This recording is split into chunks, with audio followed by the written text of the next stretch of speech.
Hello. Okay, there we go. Uh-oh. Now I'm audible. Oh, Everything, everything was going wrong. oh Hello. no. Hello. Howdy, everybody. It's Final Fantasy VII time again. It's Final Fantasy. Final We'll do things. Fantasterday. We'll do more things than fighting a snake for five Yeah, we'll hours. make progress in the video game because we're in the middle of a non-open. We'll make progress in the video game. We have no choice. Yeah, 810p 60. That's a weird one. Twitch. I don't know how that could have happened. Twitch resolutions are weird. Times I've definitely had Yeah. times where it's giving me a weird number watching something.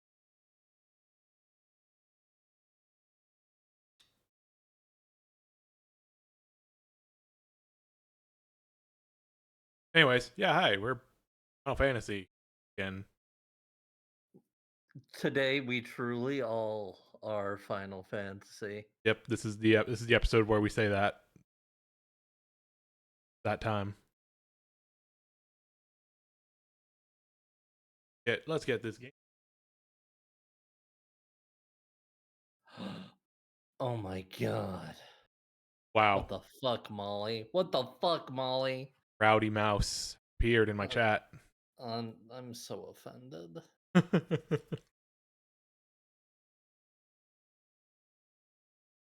Somebody should do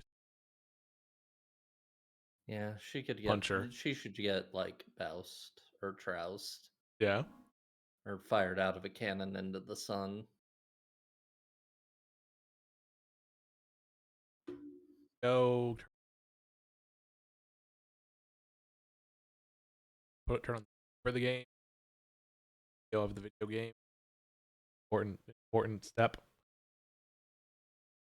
Share my screen. Share my screen with my friend. You would share your screen with me? That's so sweet. Thank you.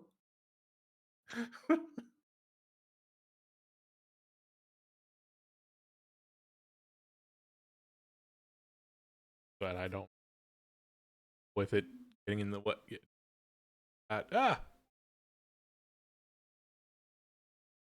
This screen with the credits sure does, one, look really cheap.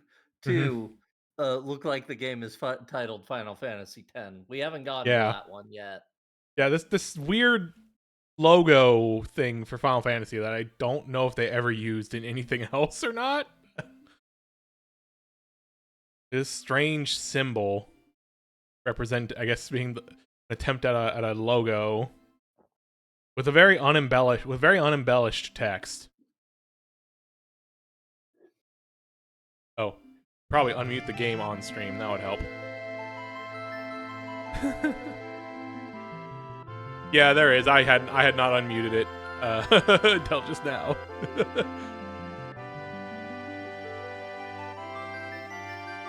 All right. Last time we had snuck aboard a Shinra ship with no coordination with our team for them to sneak on, but they snuck on anyways. So, it's a good thing that it all worked out there when you think about it.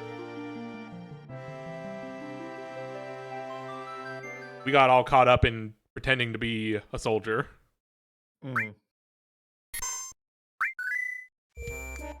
Also, there was some stuff with a snake. It wasn't really important. Yeah, don't worry about it.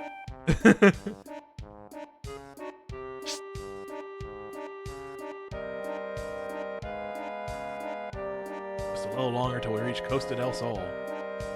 Can't remember the last time I had some R&R. Get there, it's straight to the beach for a tan.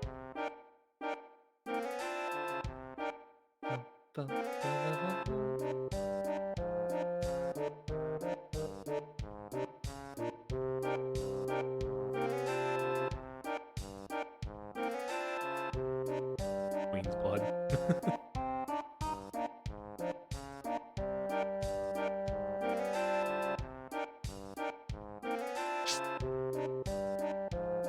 Sorry, unlike the trash game that the remake is, this game respects women, so no queens are bleeding here.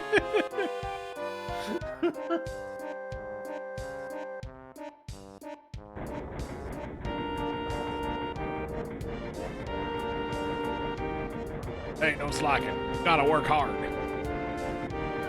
Director Heidegger and President Rufus are both on board this ship. Do a good job and we might just get promoted. Area we can't get. Can't help them get lost. Taunting people with materials. Who knows where they are? Probably hiding somewhere. My job to keep track of them. Yeah. We don't have the item that helps Yuffie deal with seasickness, so no materia. I wonder what happened. I wonder if that materia is even there if Yuffie's not party leader. Or if that's how that flag works. I think they replace it with a random sailor. Or I think it might still be Yuffie, but she's in disguise. And you don't know it's her because you don't know her. Right. I think we talked to Red last time. Nothing to it. He's doing great, honestly. He's doing his best. Considering the situation. Just a little longer as we go to the beach tan. R&R.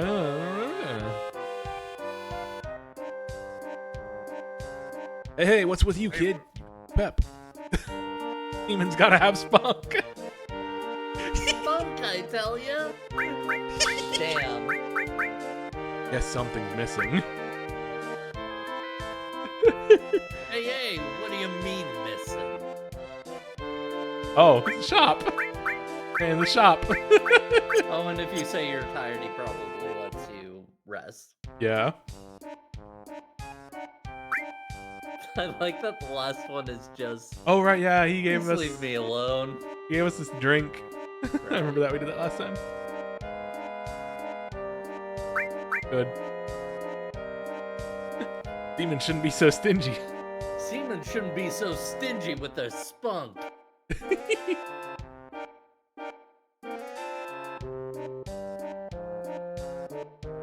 Is there something risible about seaman's spunk? Are on the bridge of the ship. They'll tan your hide if you get caught slacking.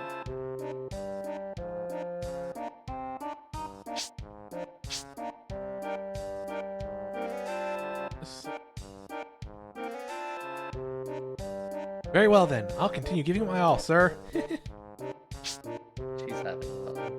Yeah. I think she and Aerith are both having a lot of fun with this. Oh yeah, no. It's pretty funny. Aerith and Tifa are always having fun, and that's good. Good. They deserve it. Missing a flag somewhere. Kill yourself. I just want something to happen. Something happens what? Something like an event happens. It could Maybe. be wrong.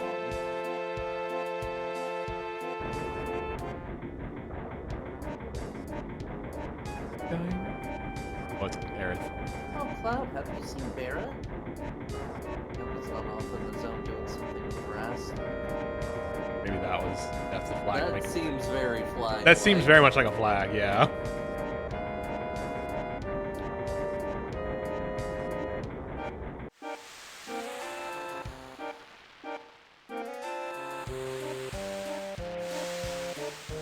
Yeah, okay. Yep.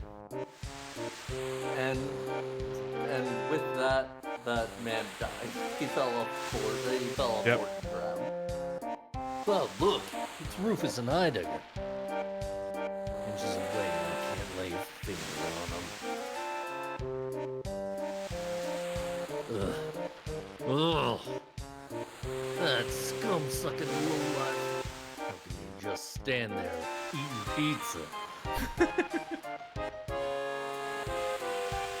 because of those assholes, they're gone. Biggs, Rich, Jesse, Pence. Ugh.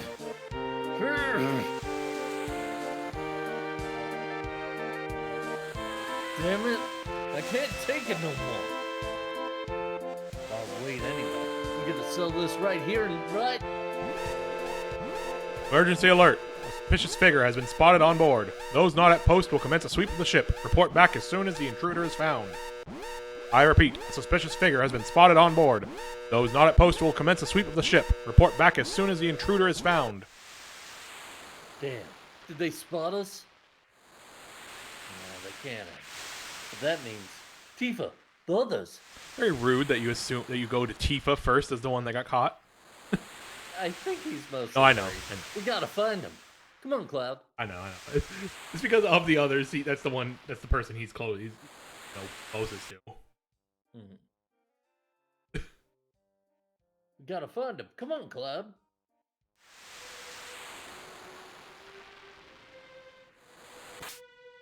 Oh, there he is. Everyone okay? You guys all right? Huh? We're all here, right? Wait a minute. And that suspicious character. Y'all don't think it could be Sephiroth? Sephiroth? You sure? How the hell could I be? Good point. Decipher. Does seem to be the most logical course of action. Look at me. No interest in this Sephiroth. Besides, Didn't we have stuff equipped too? that's a good question. I think we were using Yuffie. Yeah, I think we had. I'm pretty sure Yuffie was on. Wasn't Yuffie in red, was it? Either way, this is a pretty fun party to bring into this. Yeah. All right, let's mosey. What a dork. Oh, everything's been unequipped from here. All the material. So it's fine anyway. It Thought it'd be funny just- if you Oh no, had never a mind. I'm status wrong. effect in this next fight. Okay, no, we didn't have Red 13. No. Talk to other people to. Maybe it was Barrett? Might have been Barrett. It might have also been Aerith, because I know you were liking using Aerith a lot. Yeah, I think it was Aaron.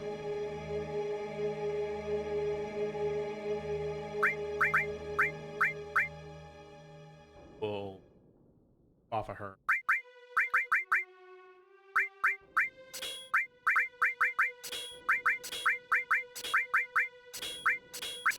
Right.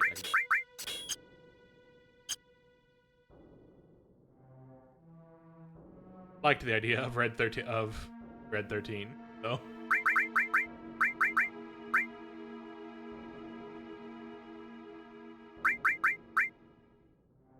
Moogle element. Cover fire. Yeah.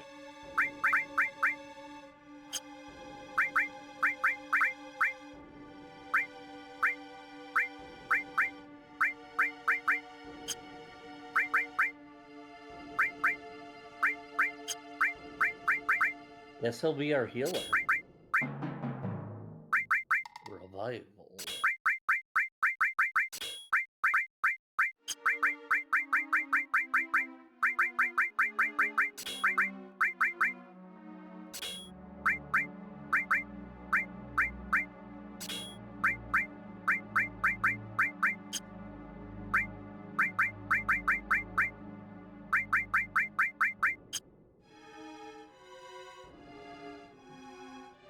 Do we want to save before we do this?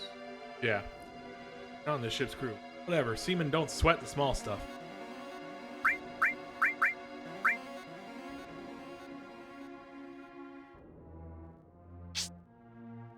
Seamen don't sweat. Pretty sure scientifically that is correct. They just expel spunk.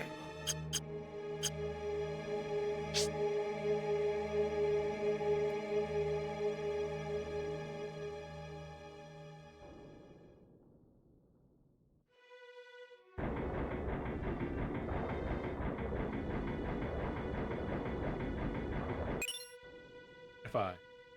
Nice.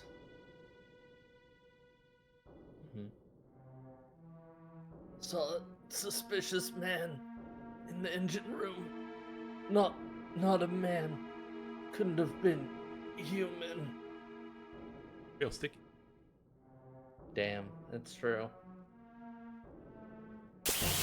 Whoop. There's monsters here now. Oh wait, no, Culvers, they're yeah.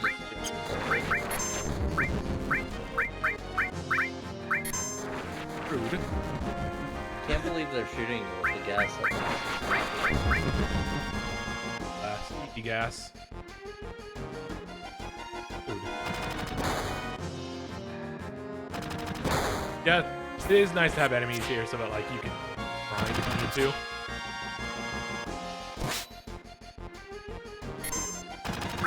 This is, like, from what I remember, kind of a step up in terms of boss difficulty. I haven't gotten a chance to catch you.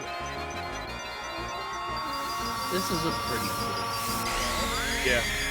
Just both in terms of design and in terms of attack animation. It's not like the most spectacular feat that they'll ever do, but Yeah. it's solid. For a first time doing 3D summons. Pretty good.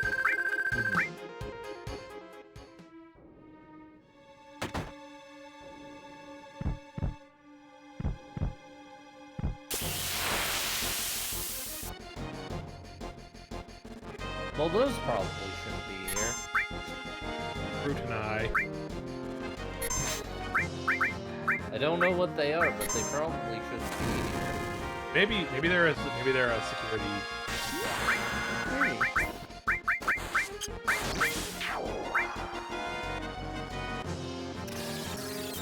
God, I know.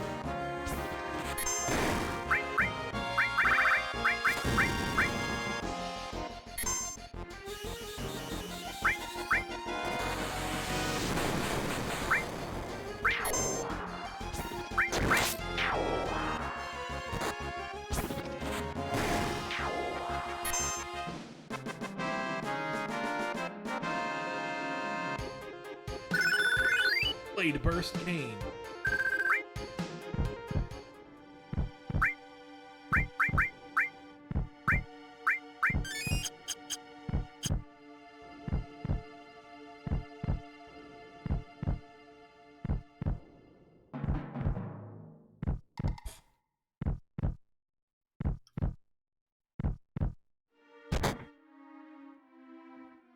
Oh, not him.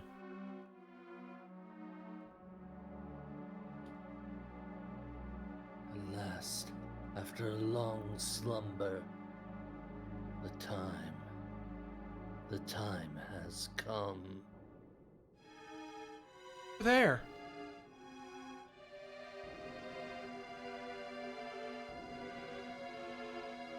Sephiroth, you are alive. Who are you? You don't remember me? I'm Cloud. Cloud. Sephiroth, what's wrong with you? What are you trying to do? The time has come. What do you mean? What the hell are you saying? Fucking Psycho Crusher. Yeah, no, there's that music.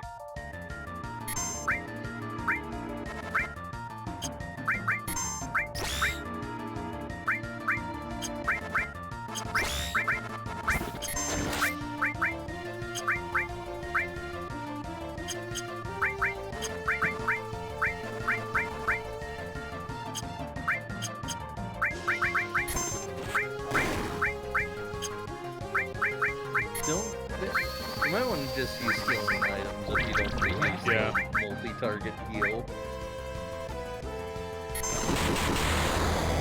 Uh-oh. Oh, good. Just barely. Oh, Never mind. He's dead. Yeah.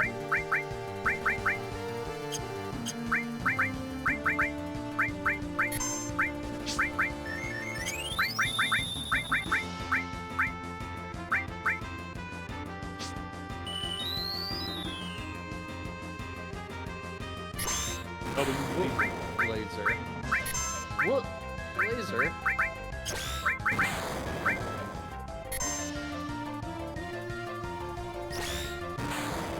And she attacks.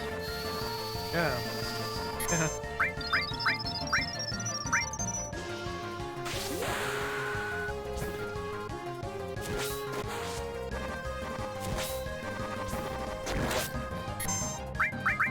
Some of the early limit break animations are a little... Yeah.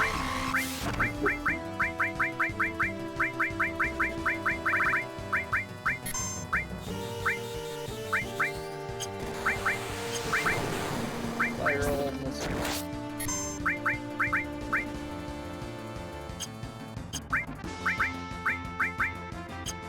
Uh-oh.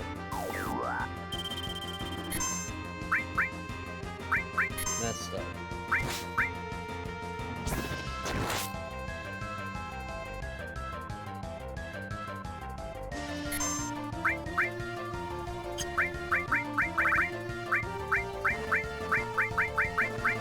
I don't know if there's any items that cure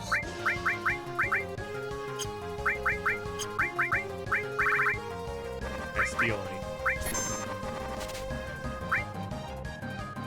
Okay. At least it tells you.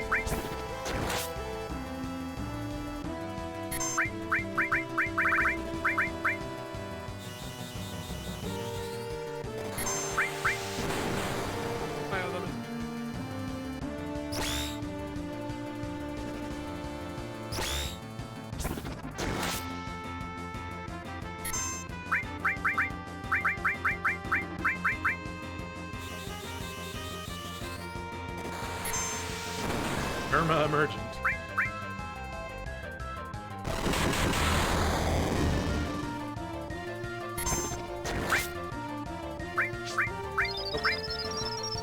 Press back to normal. Which is good, because it means you can actually heal you right now. Which Yeah. you probably use.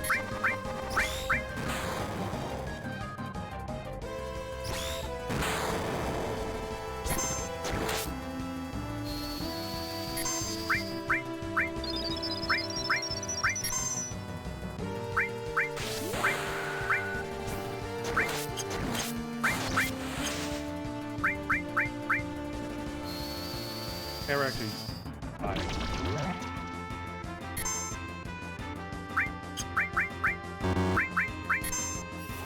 It kind of makes sense to me that Genova would be immune to poison. Yeah. She is poison. You can't really...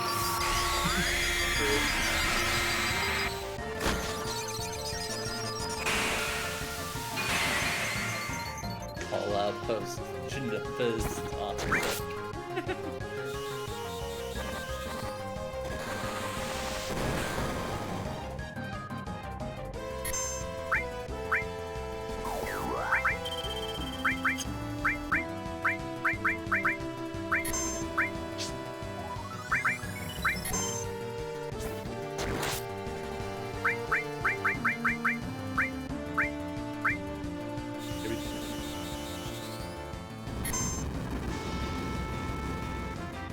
Well, bet.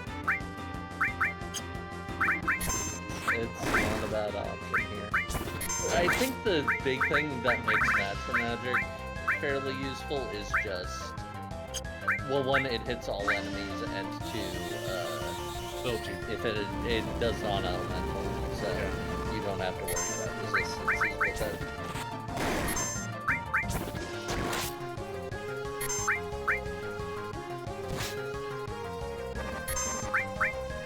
Throw, we don't really have... Got what we have available to throw. I've heard throw is not great in the game. Yeah. I have it on here Throw mostly is- for you flavor, but just I can don't probably get swap it off. equipment to throw, honestly. Yeah. White cape.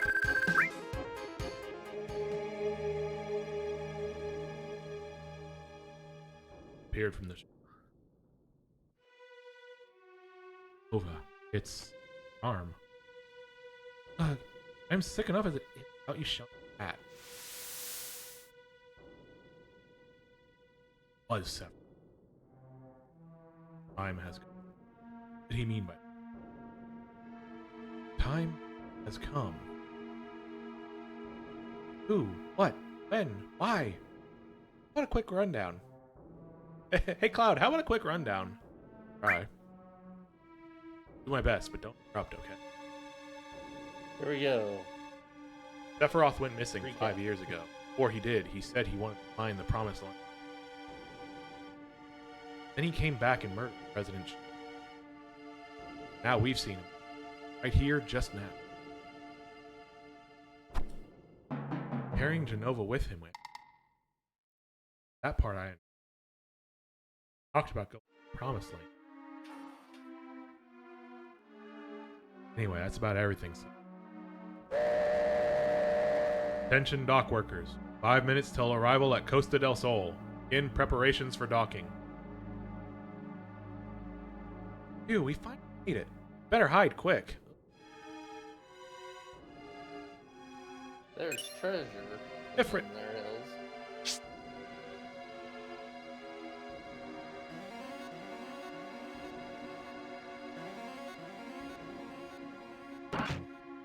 The time has come, and so have I. You'll laugh last because you came. Yeah, my gate's been a little aggressive on the softer voices. I mean, okay, I don't have much I can do about that. Better.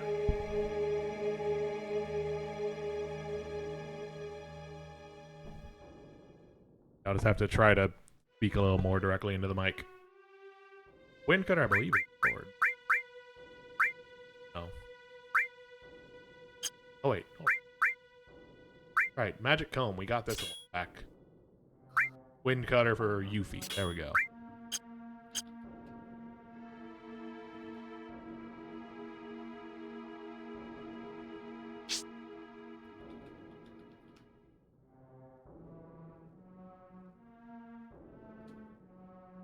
Sephiroth.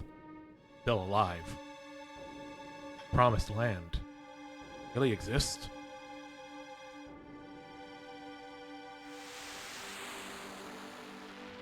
Boat. Low poly boat. Got all the important shapes so you know what it is.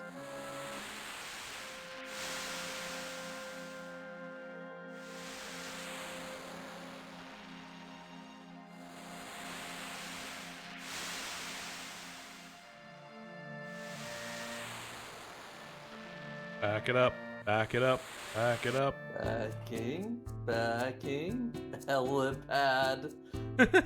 That fun. Yeah? Damn, sure is hot here. But boy, is it a relief to be out of that sailor suit. Thing was 5 sizes too small. Y'all heard me? We're back to being civilians again, so make sure you act like it. Aw, but you look so cute in that sailor uniform, Barrett. Cute, huh? It's true. Look at my Steam preview real quick. What's going on? What about it? Stream preview? It's fine for me. I don't know. In my OBS? Oh, she's doing on-screen celebrations. Oh. Whoops. So you have to be specifically looking at the Twitch stream. Yeah, sorry, I'm not looking at it. Sorry. More specific. Sorry.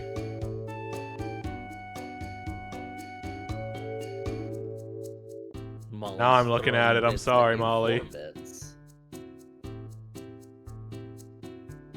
Thank you for doing the on-screen celebrations.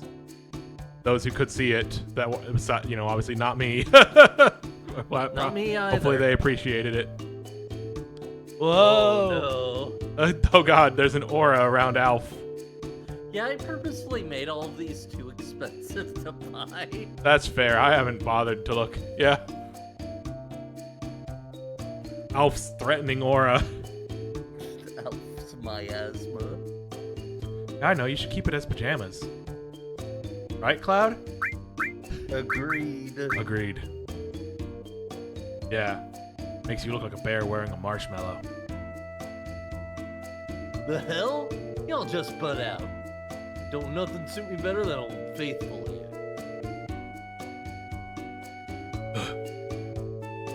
Sorry, but could we move things along? The heat here is drying out my nose. Oh no. Yeah, mine too. That's terrifying. A flood of Alf heads floated up from the bottom of the screen. That's fucking scary. That's a scary thing to think about.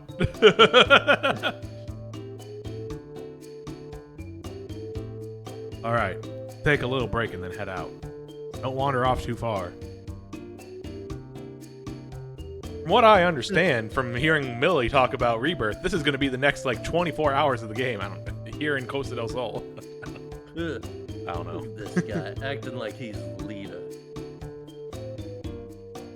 I think I'll go for a swim. Mind if I join?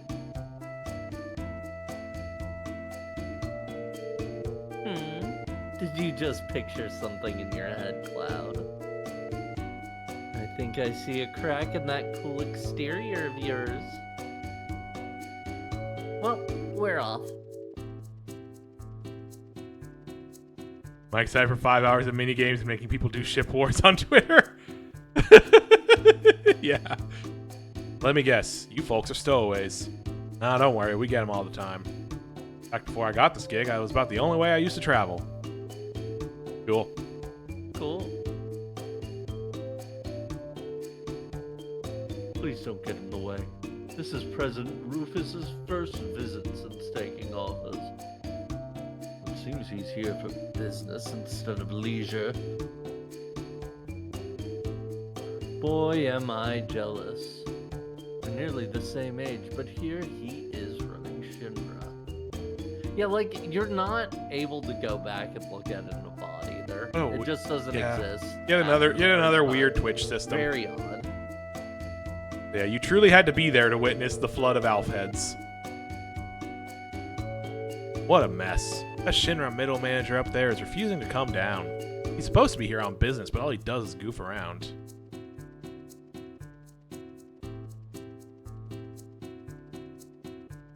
Can't get up there to talk to this middle manager.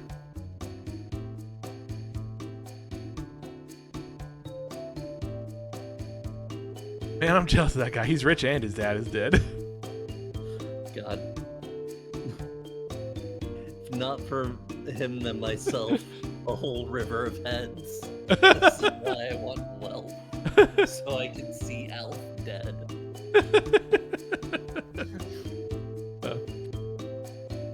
I suppose you overworked deckhands wouldn't know the feeling. The joy of napping on the wing of a seaplane, cradled to sleep as you gaze out at endless skies over an... Tell you, there's nothing like it. Seaplanes only. I heard some Shinra bigwigs about to arrive. Not that it makes any difference to us. Plane is labeled with 7. That's the Final Fantasy 7 right there. That's the Final Fantasy. Oh wait, hold on. I gotta go back. Yeah. The text Okay, there. the font for Costa del Sol port. The font. Lowercase after Costa though. The points where you can see that they had to be mindful of budget. Budget and readability in... I guess partially it is just readability in this low resolution texture.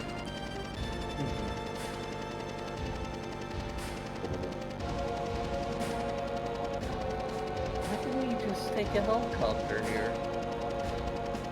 That seems like it would be easier.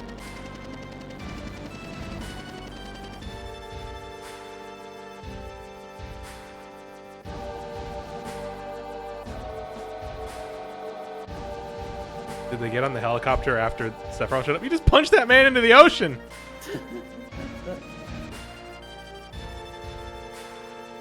Heidegger just looks killing guys. Yeah. Do your own insane FF7 fix mod, but all it will do is replace every texture font with Joker Man. You must be tired after that long voyage, sir. Indeed. Good work. Hurry up with that scam.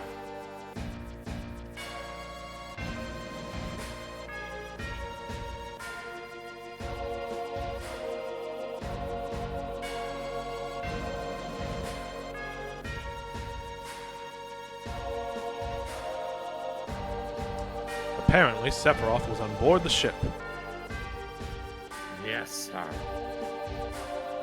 In RE, this man is Bender. That makes sense. As well as Cloud and his crew. I'm basically doing the same voice, I'm sure. Yes, sir! And yet we failed to apprehend either group. Quite a blunder, I'd say, Heidegger. Deeply ashamed, sir. Freeing and apologizing. Is that all you've ever been good for? I want you to do something about this. I expect it to be done right. Skip is ready for takeoff, sir. Very well. That was fast. You're a first-rate worker, aren't you? I'll remember that. Yes, sir. Thank you, sir. Hear that, Heidegger? No more mistakes. Otherwise, it'll be you wearing work clothes next time. A valuable post and so many people willing to take your place.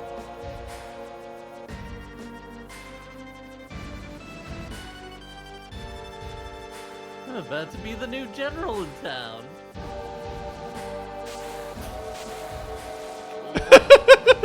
This guy fucking booking it. It's like, like, oh god. Just running over to punch as many people as he can.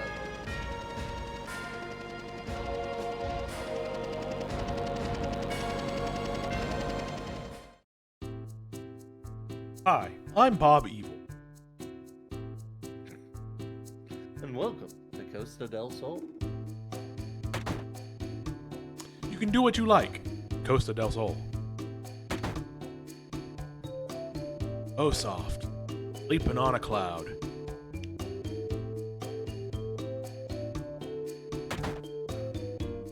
Close, ultra realistic zoom in on Cloud's face. What kind of cloud?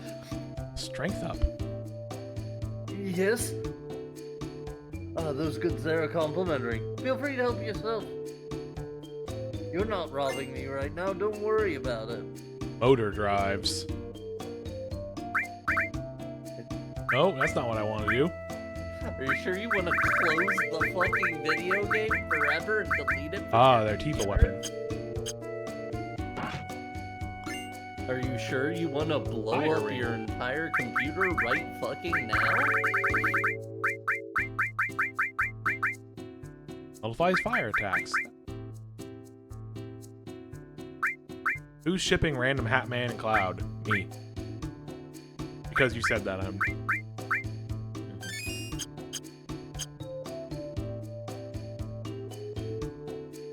Man, EP.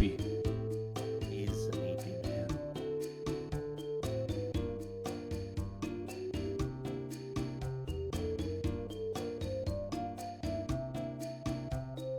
Yo, what's good? I'm just chilling. Man, look at that sun shining down on us. Just another day in paradise. You feeling bored? Oh yeah? Well, I'm feeling a teensy bit dull myself. I've got a job to do.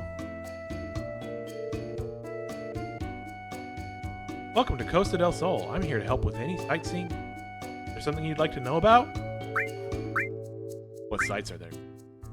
Moment, let me take a look at my guidebook.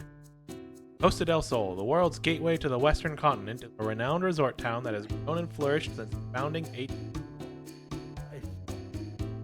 A lot of help that was. You know, if you're looking for a good time, you can always head to the beach. It's chock full of lovely ladies. You wouldn't happen to be the wealthy sort, would you? Not so much. I figured as much. Just in case you're interested, I'll tell you how to get to the Gold Saucer. Way down south of here is where you'll find it. Casino and an amusement park all in one. Getting there on foot's a bit of a doozy. I'm talking mountains and valleys and everything in between. But if you're already on the road, you might as well make that trek and stop by. Might not have it. Yeah, we might not. Or Yuffie. Frog and Minnie. She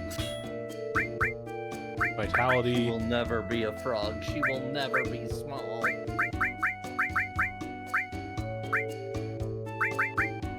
Put the fire ring on red in case we run into a fire using enemy monster boss thing soon. That way our healer is not dying to bar.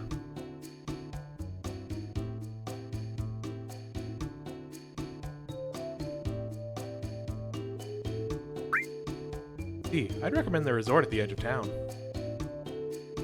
Yeah, I know. The area around the Gold Saucer is lousy with bombs, yeah. That's right, that makes sense, yeah. I say recommend, but it's actually the only hotel we've got.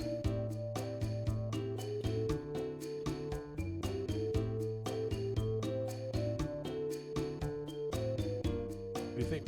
Pull the trigger? Bar Del Sol. Surfing. Stunt and...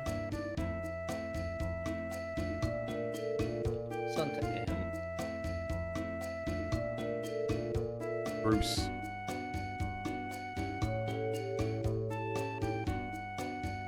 Boy, how I wish I could kick back and relax with a feisty young woman at my side. Materia shop.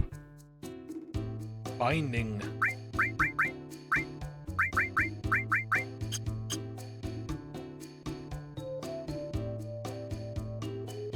In.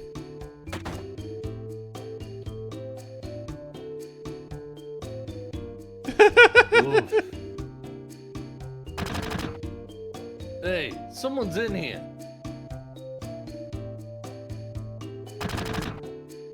Hey, someone's in here. Hey. Very good bit. Damn, what a headache. Hey, it's you. Weren't you tagging along with that big sailor fella? Why are you asking? Something happened? Sure did. Right out of the blue, this big hulking sailor guy barges in and sets up camp in the bathroom.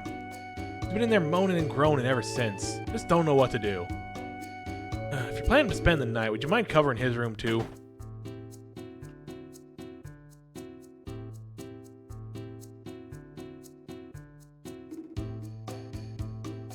Yo, Cloud. Ain't it a little early to go to bed?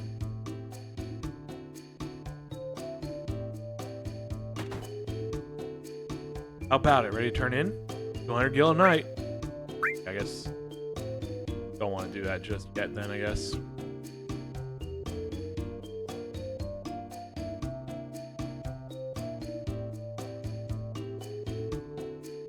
I commemorate your beautiful vacation with a gold needle. They're a Costa del Sol specialty. You know, the Costa del Sol specialty. Things that cure you of petrification.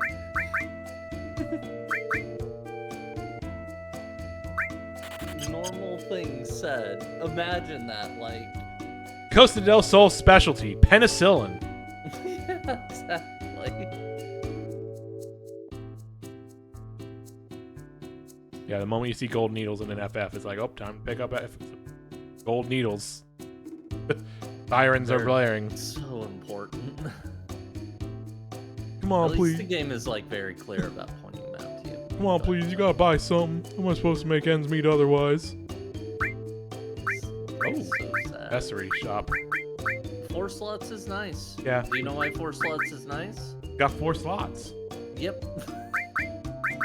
But also, we don't have the money.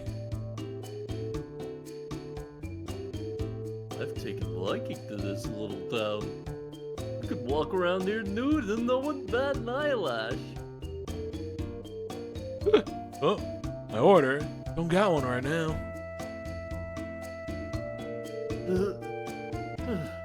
I can't stand odd places. Welcome to Bar del Sol. Here's to balmy days and tropical nights. I'm sick of surfing. This year's gonna be all about snowboarding. Foreshadowing. Yeah, foreshadowing, yes. Welcome, welcome. You like drink? Like beer? He's okay. You take your time.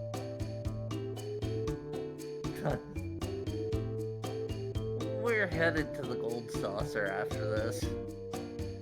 Our plan is to make bank on chocobo racing and spend it on a nice long stay at Icicle Lodge. We'll be snowboarding from dusk till dawn. No, not foreshadowing. 4 slots. Thank you, Mom. Also, since it has been brought up by the game, I will say ahead of time, I'm not fucking around with Chocobo. That's not. I'm not. I don't have that. That's not my brain disease. That's fair enough. I don't even remember what you get out of it. From what I understand, some you don't get really anything out of it. It's really not worth it. What I understand. Yeah, it might be worth grinding for bangles. Yeah. Hey, Cloud.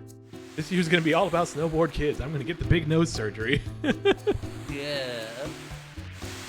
The gold saucer does not give you a lot in this game. It's mostly there for like I guess, fun and a couple story bits. The arena gets you on the slash. Yeah. Look over So there. We're doing the arena specifically. There he is. Fucking is.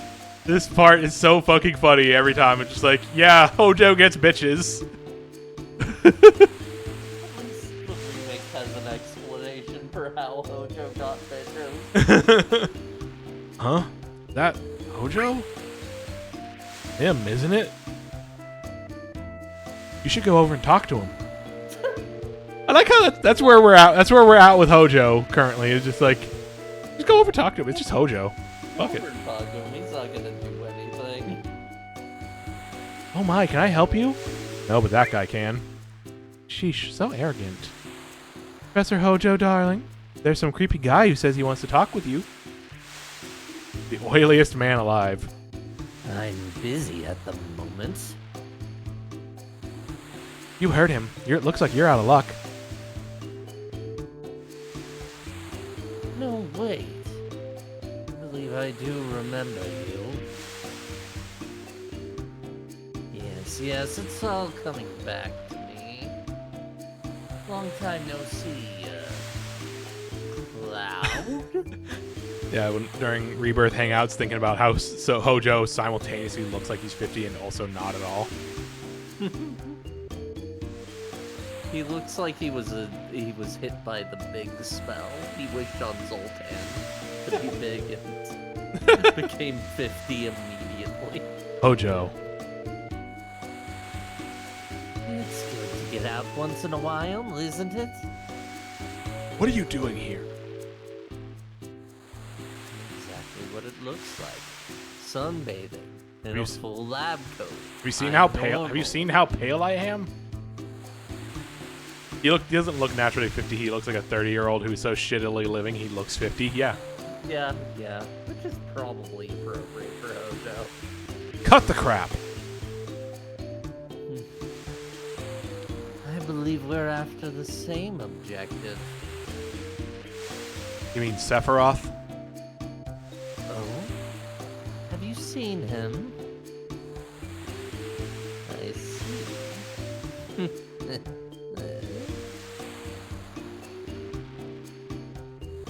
What's so funny? Oh, nothing. Just this little theory I have. Tell me, have you ever felt as though something's calling out to you?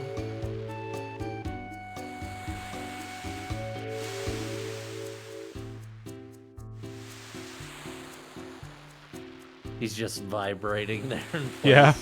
Perhaps had an inexplicable urge to visit somewhere. I'll go anywhere Sephiroth's at. If I can beat him.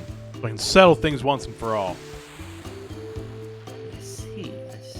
Perhaps this one can serve. A soldier, are you? Would you like to be my newest research subject?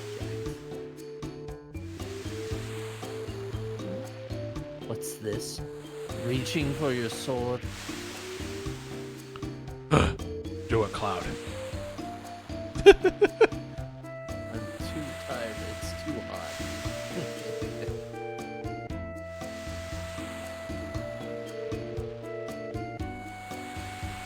By the by, aren't you that ancient girl?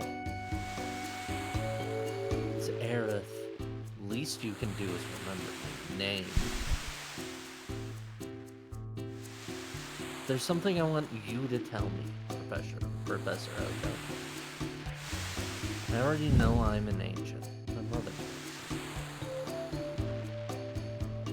Mother? Nirvana. How is she these days? You don't know? She died. I see. So tell me, Professor, is Genova an ancient too? Is Sephiroth? Is my blood the same as theirs?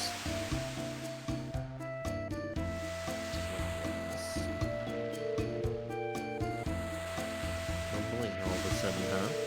He must be hiding something. Get him! Kill him!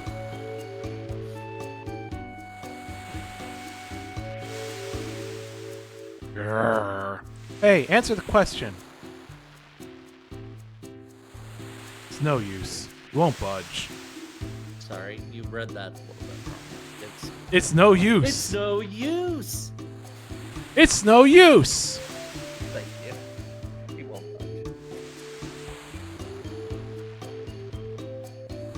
Red caboose. Drinking juice. With a moose.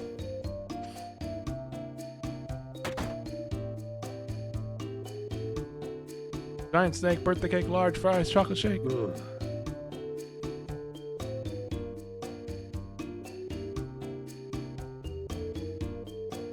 I'm kind of beat.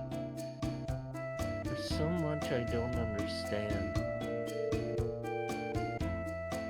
And I guess it's making me a little nervous. Hey, Cloud.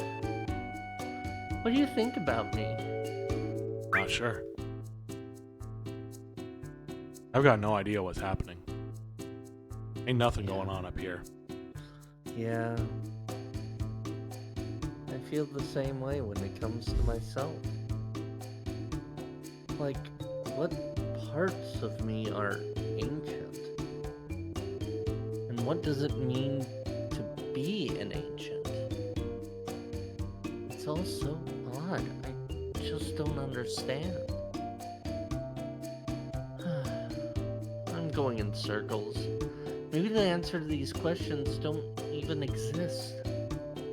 It's all so complicated. Cloud, why'd you have to go and make things so God damn it. Fuck you. Fuck you. Stuck it. That was it. Either way, you're- It was in my head. It got in my head and I was trying to avoid vocalizing it. God damn it. Gets to be frustrating. Oh boy. Oh, Cloud. Sorry, would you mind leaving us alone for the day? We haven't seen each other in forever. It's nice to unwind once in a while.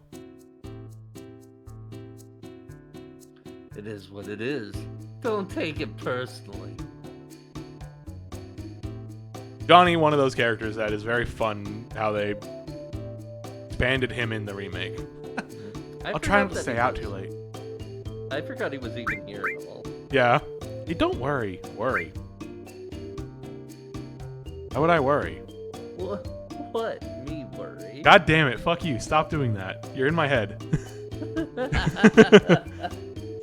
No reason, I guess. I'm in here. I'm in your mind. I'm full Oh. of the wires. They're in my mind. Ah. The next thing you're thinking of is Rouge the Bat. No! Wider than she is tall, with hits to match. God damn it. Oh my god. Let's hit the hay. Well, fret not. There's more sunny days ahead. You can always count on that in Costa del Sol. I've been you. I know you. Your facade is a scam. Sweet dreams. May the sound of the ocean cradle you to sleep. That was the sound of the ocean before the end jingle played. And after. Yeah, that's the sound of the ocean. That's Ocean. I know that from Ocean. Good morning. Safe travels.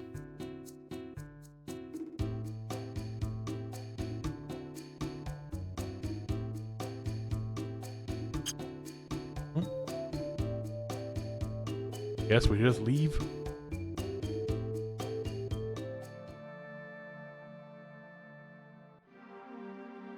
Oh yeah, is there anything in the Is there anything in the bathroom now that Barrett's not in there? Good question. Big poop. Oh, let me tell you, I was playing Borderlands 3 with Molly earlier. Mm-hmm. As Molly is wont to do. As Molly is wont to do. Nope, nothing in here. Nope, it's empty.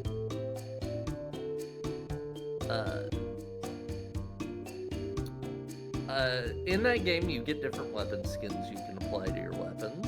Mm-hmm. And I picked up one that was just named It's Poop. Cool. Do you want to know what the skin is? It makes whatever you put it on look like shit. Literally. Cool. Sucks ass. I gotta love that trademark Borderlands humor. I don't think we can cross. Here's the thing I'm thinking about giving the bits of Aerith and the Ancients and whoa, look at this guy, Grongalon.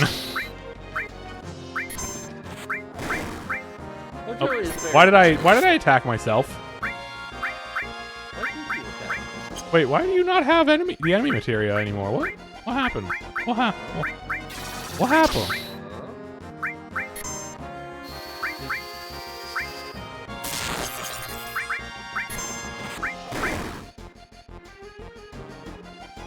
Did you change your equipment then? I don't think so. Did I? What? I did about this fucking thing. I did change her equipment. Maybe that's what happened. I did change it. I changed her weapon. Right. Her new weapon might have as many slots. Baby Grongalon. Check that. Grongalon Jr. Oh, Black Betty. Grongalon. Oh, Black Betty. So I think I'm thinking about giving the bit with Aerith and the Ancients/Cetra and humans are the same, right? It's just that the ones who were cut off from hearing the planet's voice and thus lost magic. But, like, genetically, there's nothing there. Hojo is so fucking bad at his job. Yeah. I mean, that is the thing. Like, ultimately, the fault of Shinra in general is the fact that they are trying to gain control and draw power from something spiritual using science, and that's just not gonna work, and it explicitly backfires. Yeah, right. Her other weapon had like 4 slots, I think. Yeah. Well, we can double XP. We can replace throw with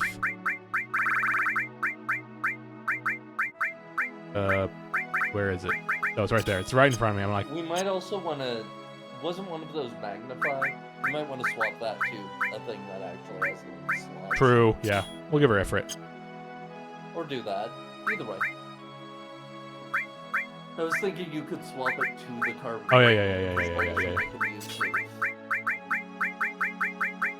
don't know if you get anything out of the level of magnify, so it isn't like a super high priority to make sure you have magnifies equipped.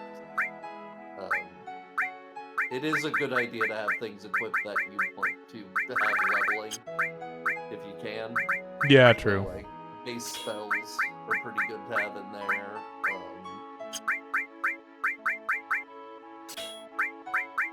Getting Mug eventually wouldn't be bad because you can just attack and get free items sometimes. Yeah.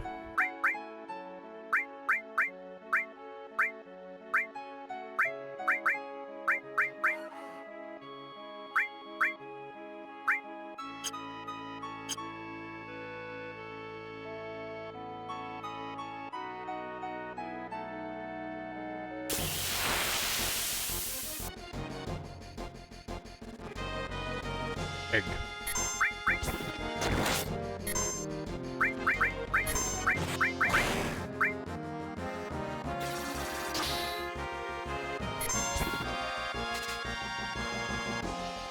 Nothing to steal from the egg. Steal. It's egg. God, what a funny enemy to find. I love this guy a lot. Yeah.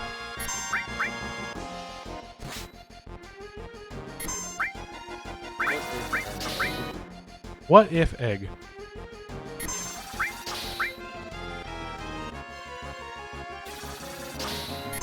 What if funny Russian nesting doll, but robot egg?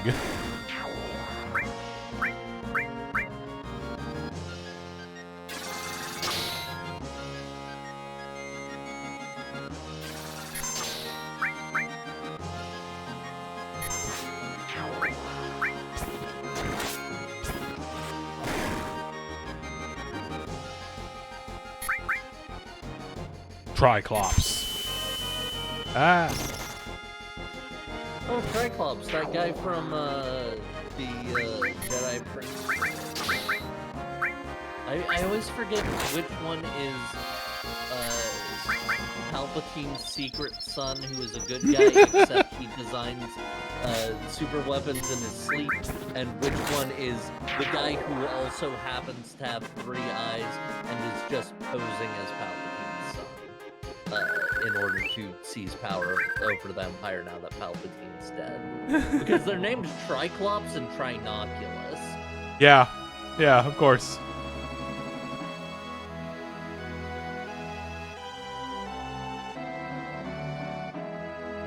Also, from that book, I do want to mention that the Grand Moffs that show in that book have some fucking style. Yeah. One of them has fully grown long fingernails, and another has earrings that are shaped like, every time it's mentioned, it's worded exactly this way, shaped like laser blasters. Cool. They say things like a dark greetings to you. Maybe. It's really Absolute funny. dork behavior. That's also the series of books that has an android replica of Princess Leia who can shoot laser beams out of her eyes. It's pretty good.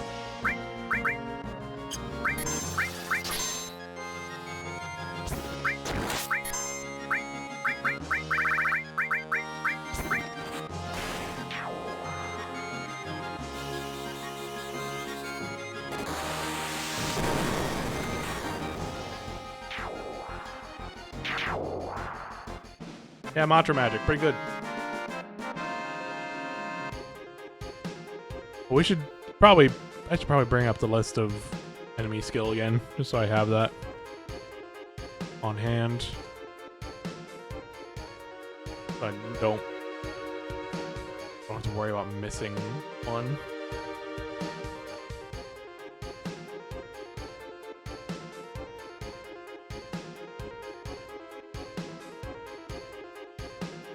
So Mithril Mine, Mountain Nibble is one. Alright, we got Flamethrower already, so that's good.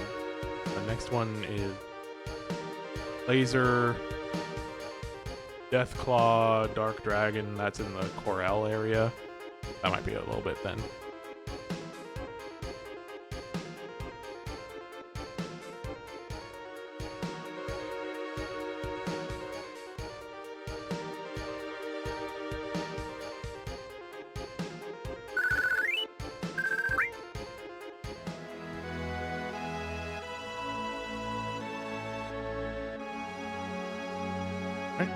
No one in here.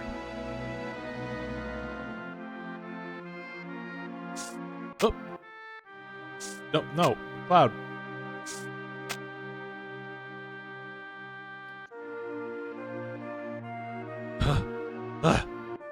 Huh? Well, I'll be. Finally, folks, we've got some manners. What do you mean? This fella in a black cloak passed me by not long ago. I tried to warn him it gets dangerous up ahead, so he should take care. Guy acted like I wasn't even there. Sephiroth. I'm sick of this goose chase. Always one step ahead of us. Alright, see ya, dude. Bye. Bird! Strange man who's only here to tell us that Sephiroth's been here. Let's take a look at what Effort's like. What the Effort summon looks like. Ow! Hellfire!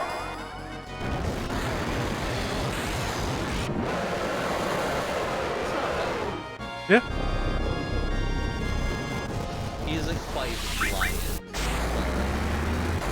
Yeah, my favorite type of Yeah. breed, but This is the era still of humanoid horned guy. horned Yeah. beast. Yu-Gi-Oh And card, then- Yu-Gi-Oh and then- card ass, fucking Ifrit is what he is right now. And then we get Lion Ifrit for a little bit, and then it swaps to Lizardy Ifrit. And like Lizardy Ifrit's not bad, but it's not my favorite. Yep.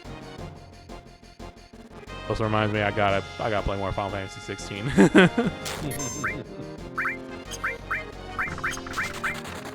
Mushroom. No bad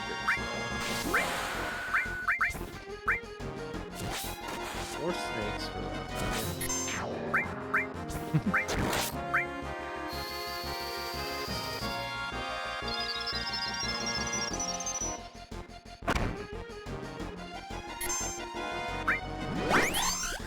Why does mushroom shoot lasers?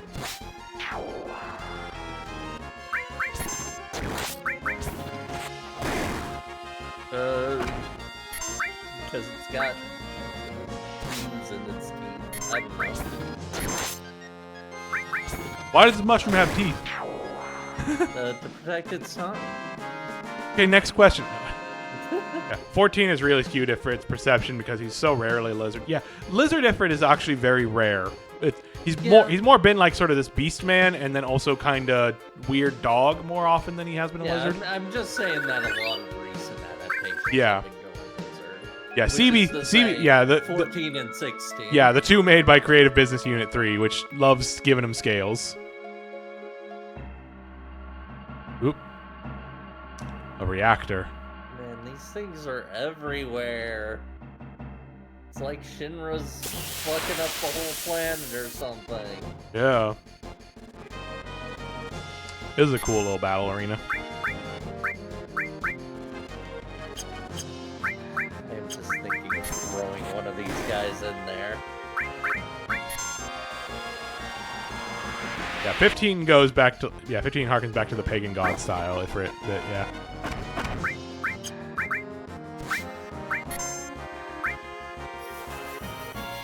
Fat chocobo. I never got far enough in 15 to actually see any of the summons in that one. Yeah, Ifrit does not appear directly in 13, but a lady is a sports car on fire instead. Yeah. Yeah. You know, 13 has probably the most unique takes on any of the Espers, Aeons, whatever you want to call them. Because they're all vehicles. Yeah, Condor is Odin. Mount Condor, Fort Condor was in the area before the boat was in, and we missed like 2 battles already, and we decided, you know what, we're not gonna bother trying to keep up with this. This is too much of a hassle. The timing on You don't get a huge amount of rewards from it anyway. The first one's like, yeah. Well, there's like a mandatory one later we'll have to do, I think, and that's about it. yeah. Otherwise, it's not super helpful.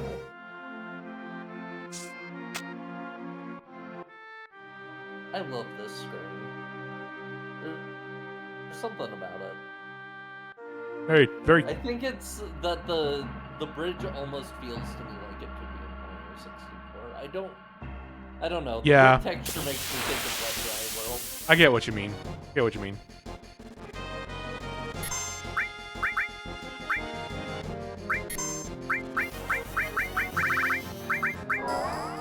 I really like it.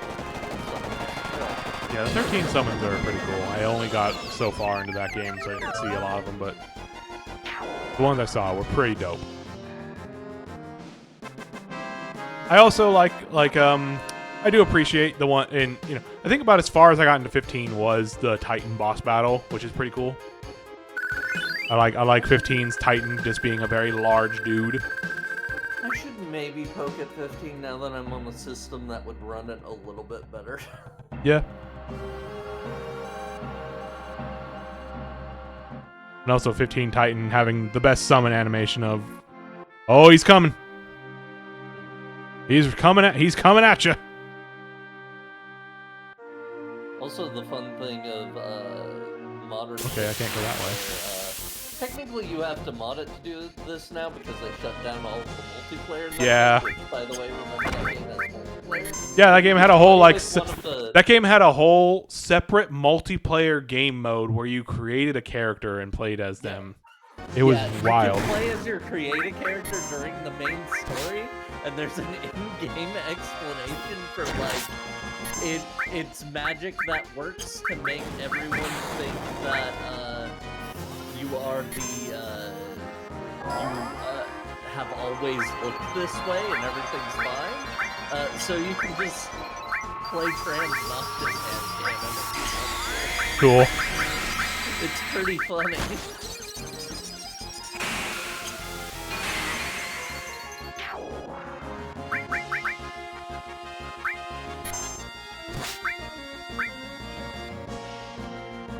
Bomb blast. He's blasting. Ow. Doesn't do that much because of that. Oh, it did. It did a lot. To be fair, it just didn't kill. Yeah. Didn't do a lot for detonate. You know what I mean? Yeah. It's more that than it very easy to deal with. No, it's just. I know these bombs gave Molly hell when she played this. I don't remember ever having too much trouble with them. But God damn it, no, yeah. Such is the way it goes. Oh, should we maybe put ice on our elemental attack? Oh, maybe, good idea. For this Whoa, bird. Dangerous.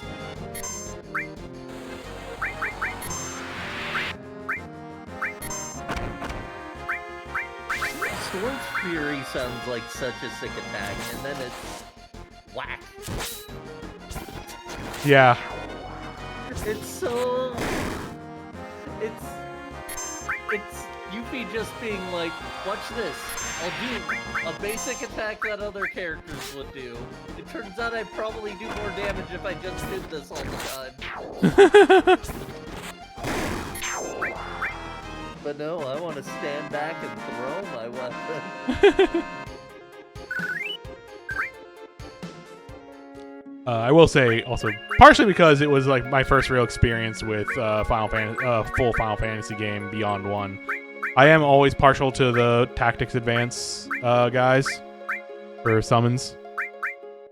I think they're pretty cool. I don't think I've ever gotten far enough in Tactics Advance to actually get the summons. I mean, you've played 14 and done the Evilus raids, right? So you've seen them, but you've seen quite a few of them. You know, the big water guy in the Evilus raid, the bird does the. They're reused in 12, so I think some of those are specifically from 12, but not Tactics Advance, but they are, I think, in both. Yeah, Hashmal, Famfrit, all those. There's a few I think that are in Tactics Advance that aren't in 14 yet, but right now, but. What was I? All right, I was gonna take Shiva off of red because it's very expensive. Yeah, the thing about Shiva is it's very powerful. The summons in general, very powerful. I'm going to replace Chocobo and Moogle with Shiva. And I'll give red Chocobo Moogle, because Chocobo Moogle's a pretty cheap summon. Summons, the classic problem is always they're expensive. And yeah. Getting them earlier in the game is nice, but also means you can't really get use out of them. Also, you know, hey, they're in a place where I actually know they exist and get to be used, unlike a certain game. Cough, cough, FF6. Cough, cough. Donkey Kong would love going through this area in a funny line cart. Yeah, very true. I think we just all need to acknowledge that for a second. This arrangement has the bit in the middle. It sounds like DuckTales.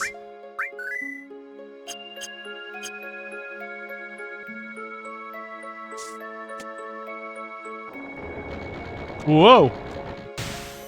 I don't know which button that wanted me to press. Okay, this is the button it wants me to press. Okay.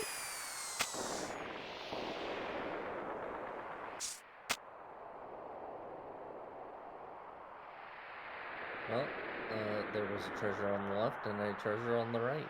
The question is, how do I move left and right? It said you could hit OK to grab the treasure. It wanted. I think it wanted me to do that while I was falling. I think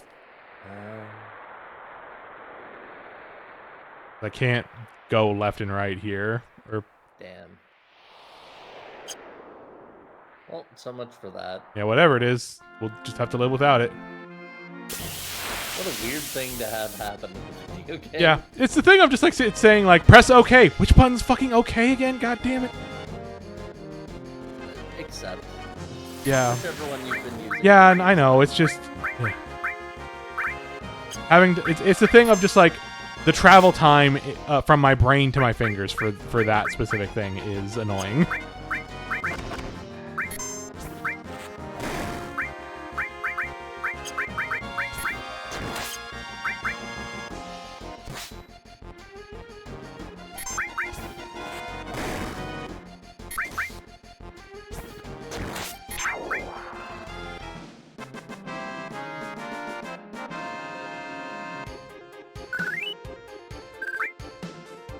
Yeah, it's O for OK. Ooh, twin machine gun.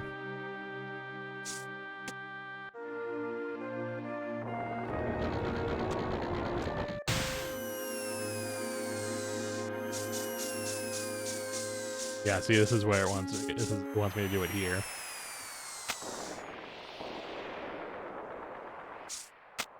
So now I can get the one on this side. That's good at least. If you're triplets, you can't use this machine Star gun. pendant.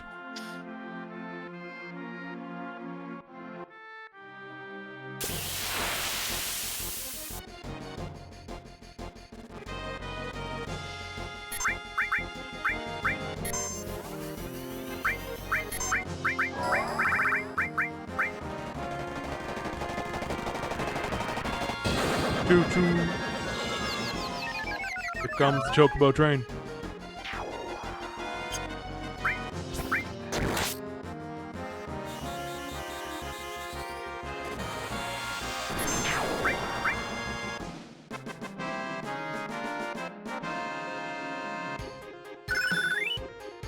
Fire, level up. You've got Pyra now. Yay!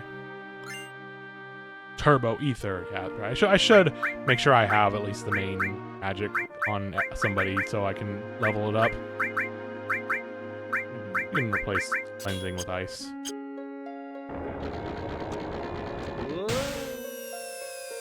Now if I go this way. Oops, you moved too far. You fell to your death. Wizard's Rod. Wizard's Rod. I'm glad we got that then. Transformation materia. Hell yeah, the trans materia. You can finally trans your gender into Abel's tiny Minnie and Toad. frog. Right. Cool.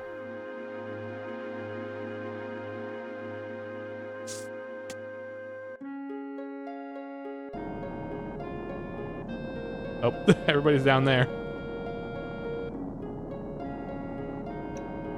Woohoo, keep going, Cloud.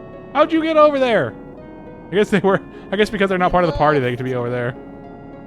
Which is that's a fun thing they do in this game of just like when, okay, these characters aren't in your party and you haven't had a chance to change them, so we're just gonna put them over here.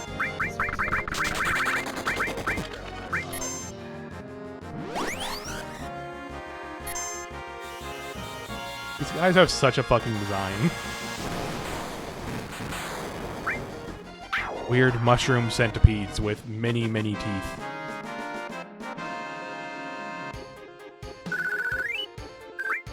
Wizards on the Tracks. That's the developers of the hit train-themed card game. You can do it, Cloud. Ouch, sure is cramped in here. Gotta concentrate though. Let's see. This looks right. Just pull this. Something ought to happen. That's a good reason to do it.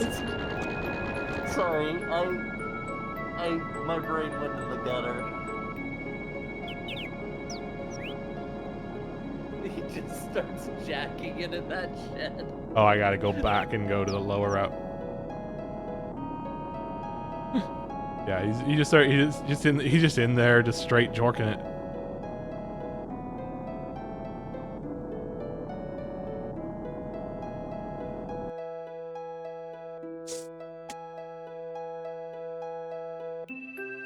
This screen is very funny because we just like zip across this bridge, these tracks. You can't see it, but Cloud has extended his special frame. By it, let's just say my wizard's rod.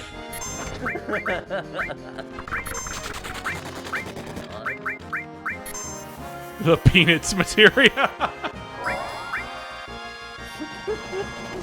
Oh, excellent post, everybody. What that rod do anyway? I don't know. I mean, I assume it's a weapon for Aerith.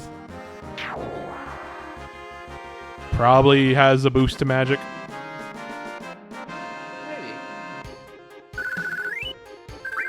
Maybe. It is a thing that weapons have different stats for magic and attacking, so like you can get like swords for Cloud that focus more on magic. Initial sword.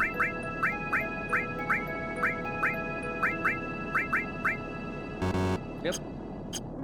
We don't really know what it does. Yeah, there is not a screen to see stats on gear unless you go to equip it to the character it's for. Initial D. I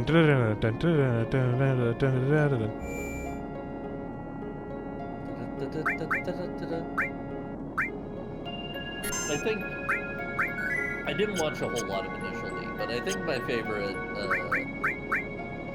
theme in that series was the one that like the second racing team got after like the first parts, because it opened with da da da da da da, because they were like night themed.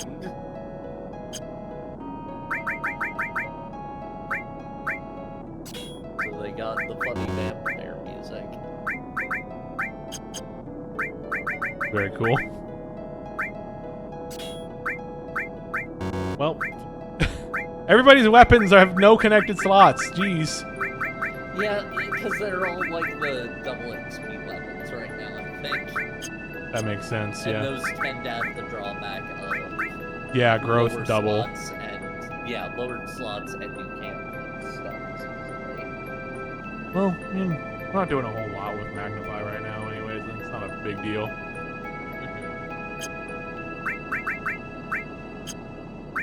Like, the most you might need for is using Cure in boss fights.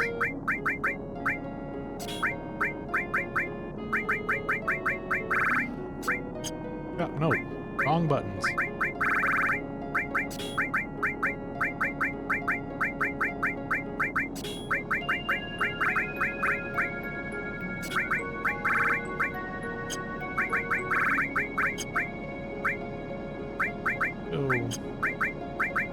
Magnify here. Go. Fire here.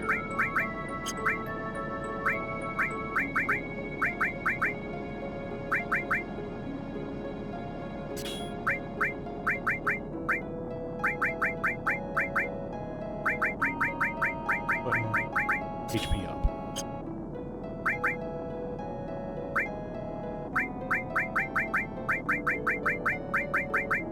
Healing, survival, cleansing, earth.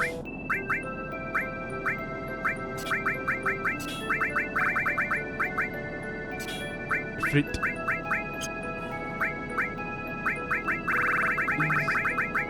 Okay, Mug is on steel, so we do want to try to level up. We don't need assess. We're good about it.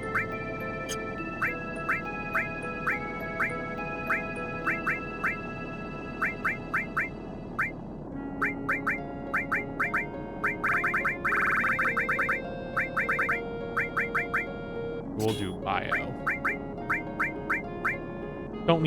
Don't necessarily. I mean, it's nice to have multiple Fyras, but also we want to get a wider range of magic leveled up. That's the most important thing. And like, if you really need multiple Fyras or Fyragas later in the game, you can level them up a bit later. Yeah. Because things will have more AP for you.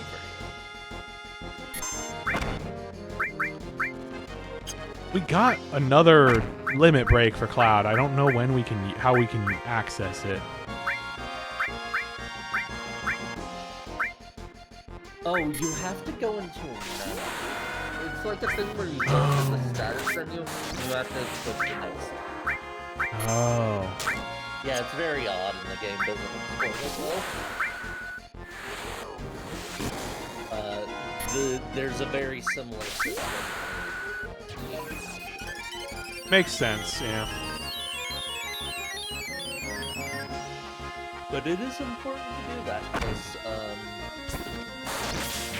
I believe that only using the most recent limit gets unlocking new ones, but I might be. Like the other big difference is just depending on which limit you have equipped, it takes a bit longer to charge up, I think.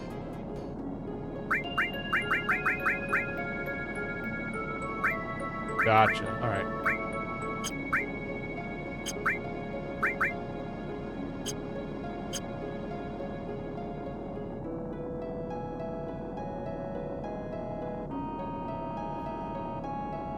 I think you only get 2 limits per time, and then the last one has 1. But I might be misremembering. It's been hello.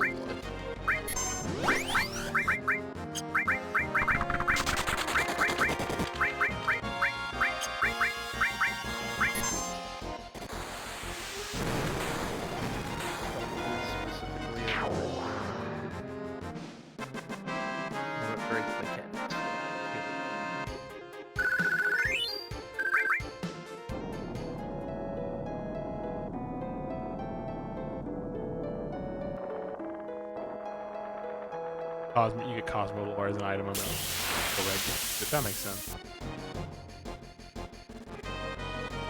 Boom!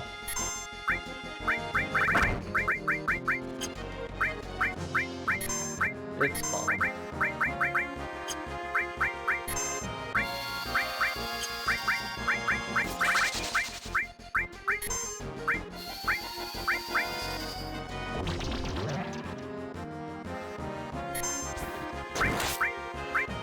No, that's how it works. Second limits in a set are unlocked by using the first limit in that set. But new limit sets are unlocked by getting kills with that character. Yeah, so it's a little weird. And they have to be the one to level. Cool. So naturally, Cloud's gonna level up. Because he's always on. Because he's in every battle. Yeah, exactly.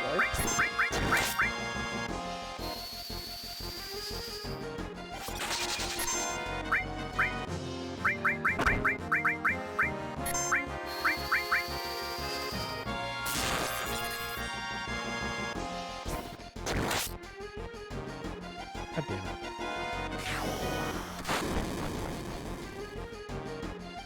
Being very rude. They can just book it if they want to. Or not book it, but blow it immediately. At least if they do, they won't kill you with it. They'll just do an annoying amount of damage. Yeah, the bombs are kind of the bombs are definitely. I can see why the bombs would be annoying. Yeah.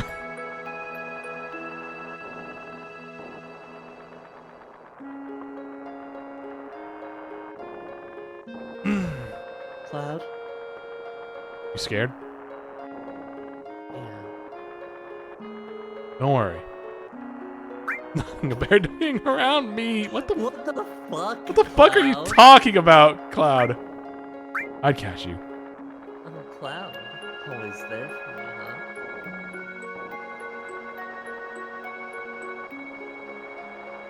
After all this time, home again.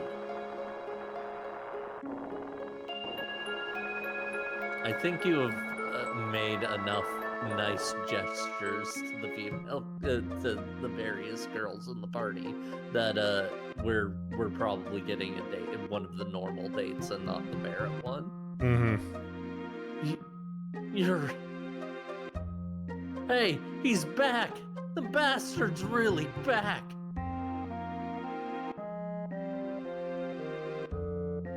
Wait here.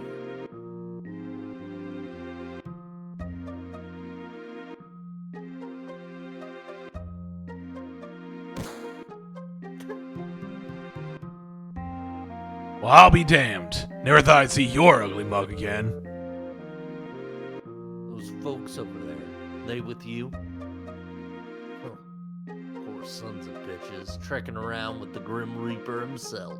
Barrett fucking Wallace. I think that's an addition of the mod. I don't think... Yeah, that's a good line, though. Yeah. Surprised you had the balls to come back. We're so glad you did. Now you can see the garbage heap Corell's become. It's all thanks to you. We love your balls. What, no apology? Or maybe you already forgot what you did. Sorry. Shit, you ain't even worth the effort. Come on, no use wasting words on this scumbag.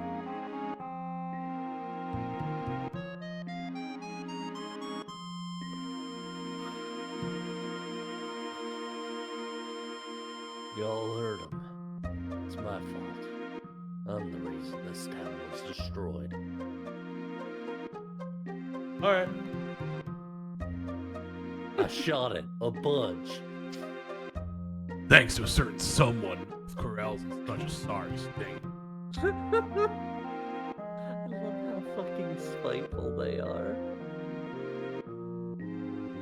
I'll stay If you alive. wanna- I need good weapons like mine.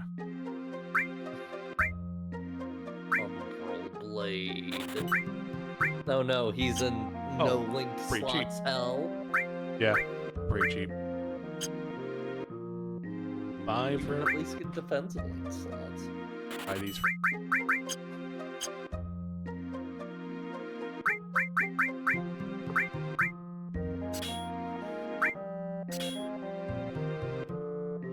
Believe the 4 slot.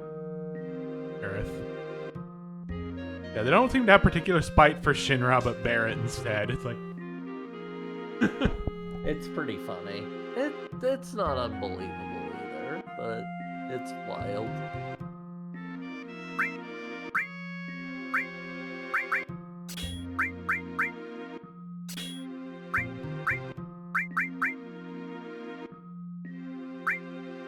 Right, yeah, accessories. Accessories are a thing.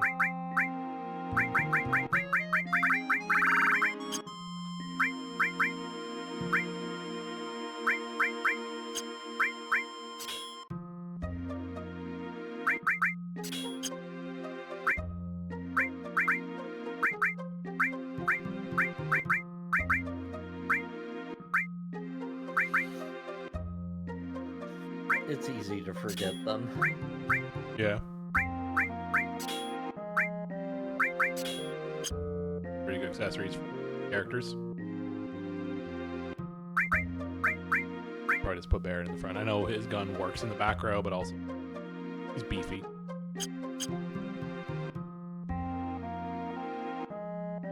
How can I help you? Got any new? A path on what? Take you to the rope place. From there, it's a quick ride to the Gold Saucer. Not that it's any interest to us poor folk.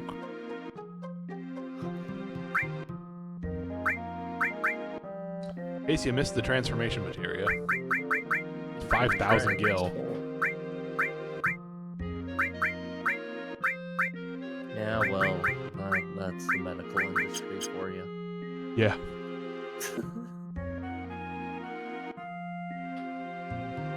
Less believable in a remake because Scarlet is a prominent character now. Yeah, that's understandable. Honestly, it's like by making the characters actually responsible more prominent. It's like, yeah, that's kind of weird that you're focusing so much.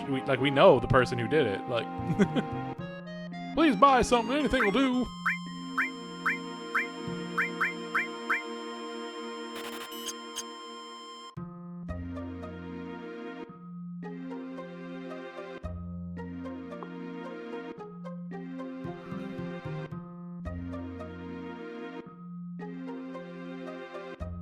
Yo, it's some kind of city thing to get numbers tattooed on you.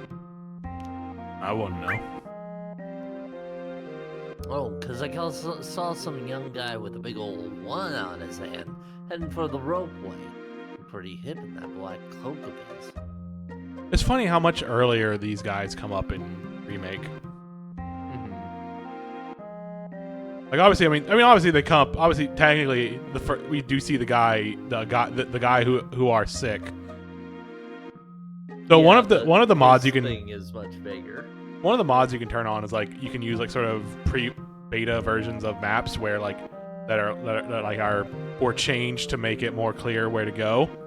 This little bit, this gold saucer sign is one of the changes. Is what there's like an older version of the map of this screen that doesn't have this here. Makes sense.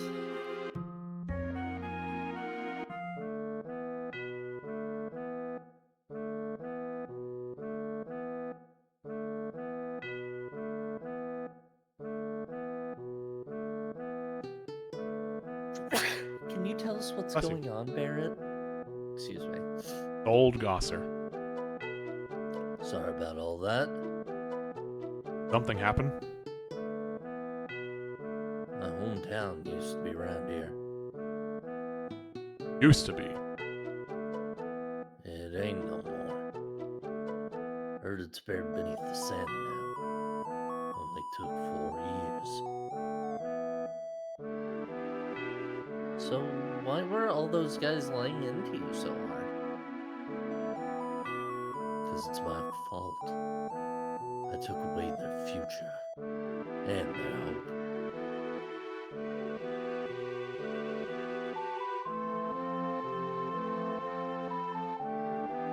Corella was called, the place where I was born. There'd been a coal mine in town just like any other. It was a dusty place, poor but peaceful. Game, please. Town on the edge of it.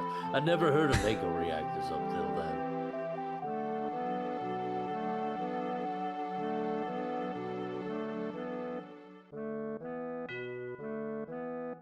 Oh, now only dying is opposed. Damn right, I am. Oh, do you want me to take Dine in case you're not talking to yourself? Yeah, you take it so I'm not talking to myself. Damn right I am. Abandoning Corell's coal mines ain't even worth discussing. Not after our fathers and grandfathers risked their lives to maintain them. Can't just throw away what they built for us. I hear you, Don. I do. Nobody sees any future in coal these days. You gotta get with the times. There she is. Precisely. This is the age of Mako energy. I assure you, sir, there's nothing to worry about. The Shinra Electric Power Company will see to it that you all live comfortably once the Mako reactor is complete. Listen, man, I don't want Myrna to have to scrape by any longer. You think I don't feel the same way? But still, can't just let our minds be tossed aside. Dine, please understand.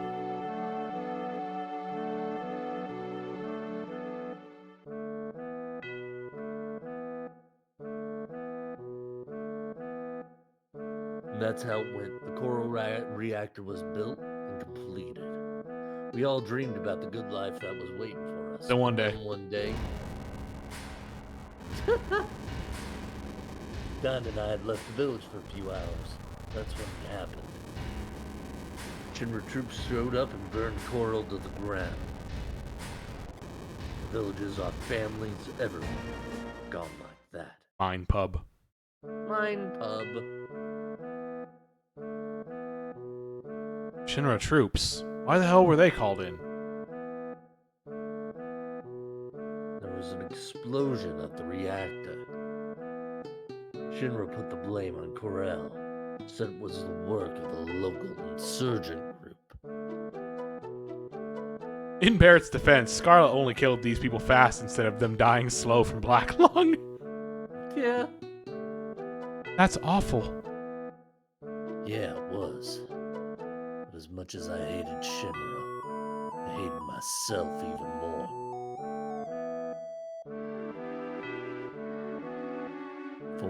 hadn't agreed to let them build that reactor.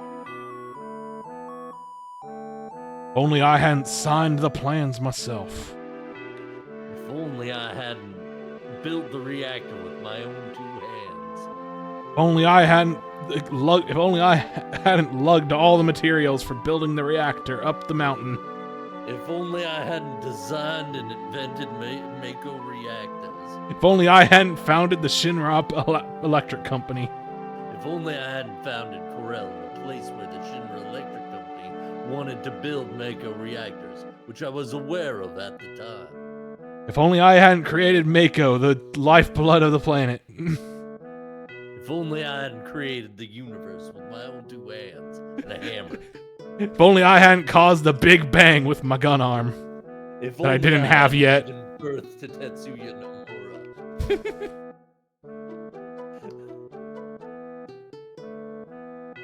You can't blame yourself.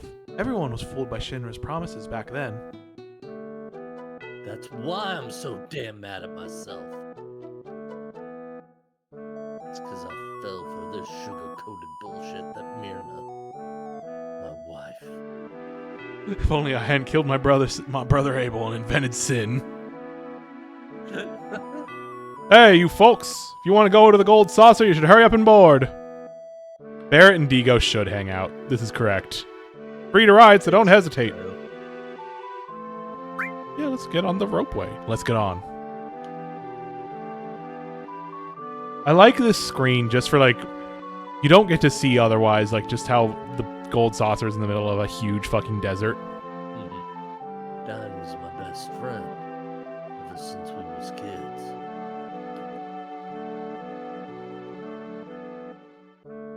I had no idea.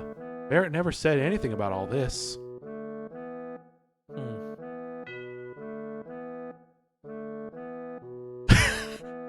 I don't got any sympathy for Barrett. He never should have trusted Shinra. Oh, Yuffie. Being from Wutai, it makes sense she'd have. Yeah, no, for sure. Perspective. Everyone suffered so much. Y'all better hurry. You know, while they're doing this, I do like to imagine that Sephiroth is on the Gold Saucer playing some of the games. Yeah. Sephiroth is on the Gold Saucer playing like a card dash, like online game, like printing out his card and everything. He's playing like the storybook Moogle game that they have here. Yeah. One of the dozens of expanded universe things you see the Corel reactor attack. Really? Huh. I wouldn't be surprised if that's somewhere like... Here it is, classic music of Golden Saucer.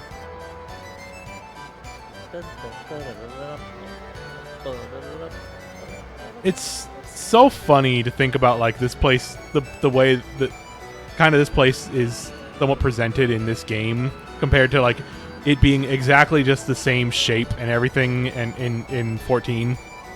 Like 14 being just like this reference to it of just like, oh, but it's just this fun place you get to go to and not like this, you know, fucking den of opulence and like shit in the middle of a literal like wasteland caused by the draining of the earth. I mean, at the same time, it is a very fun amusement park. Yeah, I know. It's just very funny too. Of just like there's the underlying currents are different. That chocobo. Look at that chocobo. Saucer. Look at those Moogles on the top of the Crimble Shanks. And the big model. Also, hey, the welcome is that? I don't think it is supposed to be, but it looks like you know, right? The thing that the welcome thing, like with the eyes on it, like look at the shape of the left side here. Kind of looks a little bit like a poop. A little bit. A little bit like a poop. I assumed it was a seashell. Probably, but it looks like a poop. I'm not paying to save. That's strawberry ice cream. Strawberry ice cream. Have GP to save right now. Yeah, no, we have to kill the planet's soul so we can have Universal Studios Japan. Welcome to the Gold Saucer. Are you visiting as a group? A standard ticket costs 3,000 gil. You can also purchase a gold ticket for 30,000. With it, you'll be able to visit the park as many times as you wish. I don't think I have 3,000 gil right now.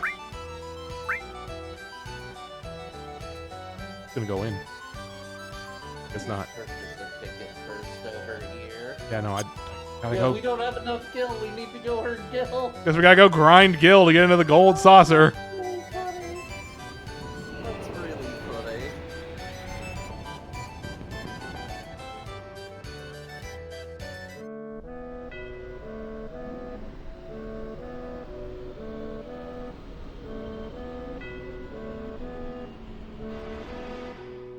Videos game. Yeah. If we grind out the 30,000 right now, we'll save money in the future. Yeah, he'll save so much Also, money it for would all be the a trips to the great Gold way Saucer to we're gonna make. stop progressing in the video game, which is what I really want. I miss the days when we were fighting a snake for 5 years. The next train will be here any minute. Grandpa used to drive cool trains back in the day. Seems like he still can't kick his old habits of driving trains. Grandpa, you been out driving trains again? I've been telling you. I gotta get the coal. I'm sick of this junkyard town. I want to move somewhere and start a new life. If only I had a buggy, I'd cross that desert down south and skip over to the village across the river. A terrible incident was bound to happen one way or another. Everyone knows it. They won't be satisfied until they can pin the blame on somebody. I saw something glowing in that well outside. I can just pull it out, I'll make a fortune. Then it's off to the Gold Saucer. To get piss it all away. I'm gonna be a gambler.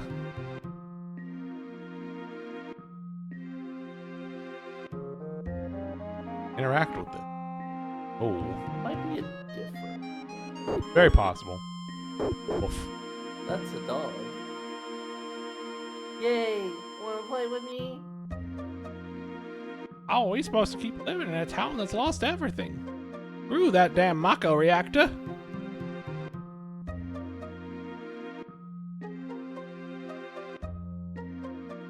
It's all their fault. If it weren't for them, my husband never would have got caught up in that explosion.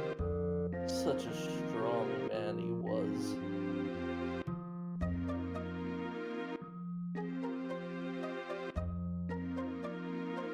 Welcome, it's 50 gil a night. Want a room? Rest easy, y'all. We need money. Why are we spending money? Because we need to rest also. Oh, I see. You're one of those. T writing up an article about quiet quitting. T writing up an article about how sleep is fake.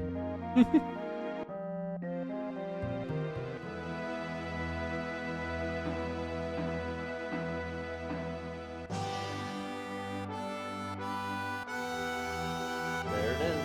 Yep. Those are what you I do think for actual progression we have to go to the Gold Saucer from the world map and the lower, get to the where it's the lower part of it. I think we can get there. I think Oh right, yeah, we have to go. We get thrown into prison or whatever. I think is what it is. we gotta commit some crimes. and end up in prison. We gotta commit crimes. And then we gotta bust out like that hamster.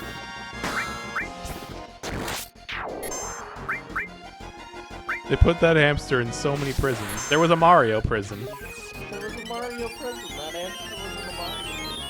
For committing crimes against Mario. Like murder. Hamster murder.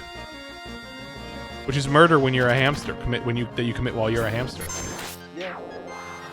Let me tell you, I was watching Ty watch that hamster video, and Molly was taking a nap, and it was torture because I really wanted to hug her.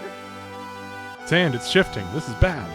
Okay, we can't get there. Right, we need a buggy to do that. So you're right. I think we get a buggy while we're in there. Gotta get arrested first. Gotta get arrested so you can get a dune buggy. Yeah, normal things for normal people. Yeah. Well, this is a good time as any for me to step away for a bit. I'll be back. Yeah, you can go hug Molly. I can. I'm gonna do it. Wow. He's gonna get so fucked up. I'll be back in a minute. See ya.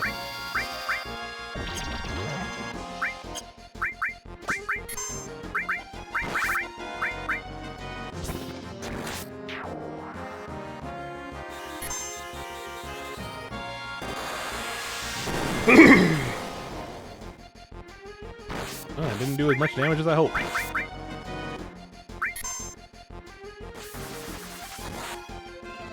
Boy howdy, these guys are doing a number on us.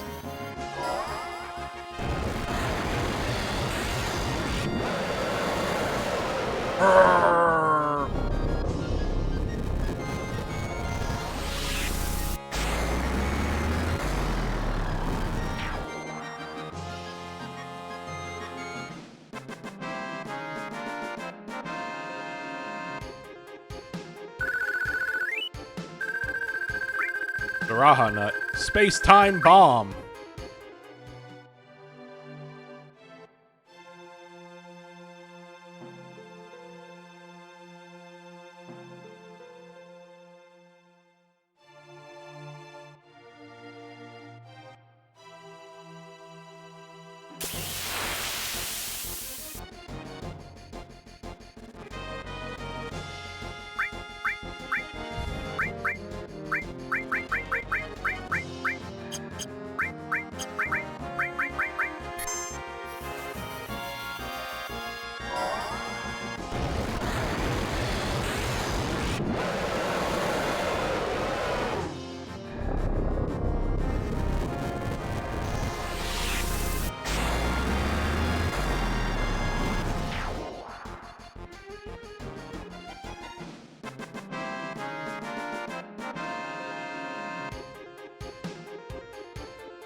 Hey, we got Thundara.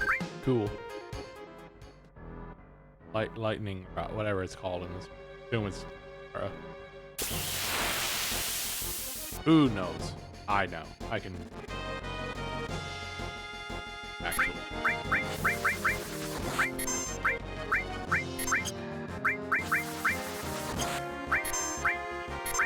Oh, cool. Aerith died. These guys hit hard. All these guys around here hit hard.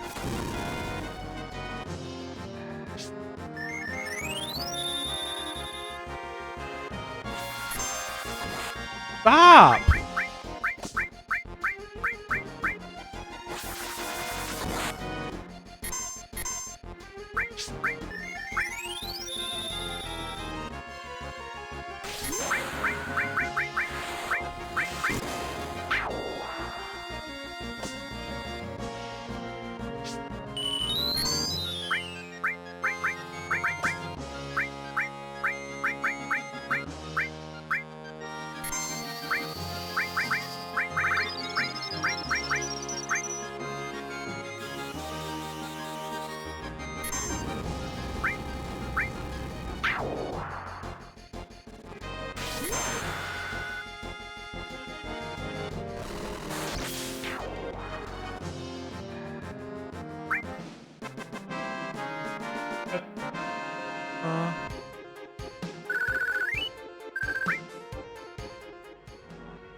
Whoa.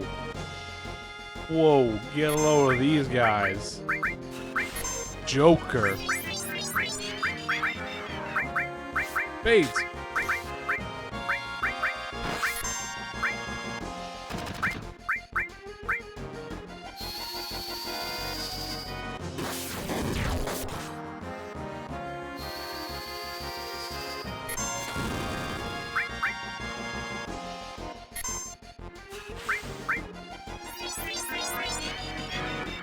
Clubs.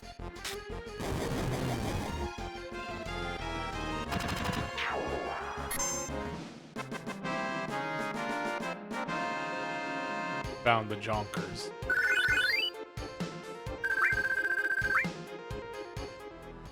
Mostly I'm grinding for experience. Also, we're getting this hit this hard by these guys. We want to grind. Probably want to get a little bit of experience. How goes the money quest? Money quest has been fulfilled, but for the sake of numbers, I'm doing more. Right. So we can have enough money to buy the whole thing. Yeah, exactly. That's what I mean. Yeah. It'll only take us 3 hours, probably. That's good. The rest of the stream. Mm-hmm.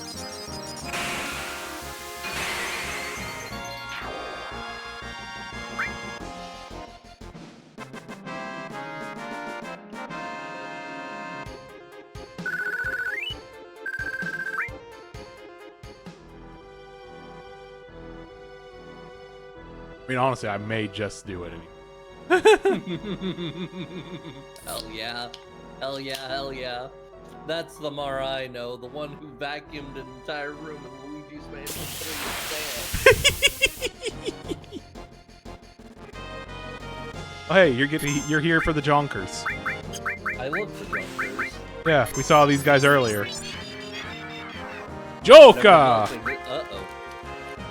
Oh, I'm pretty sure that's death. yeah, they got it. It missed.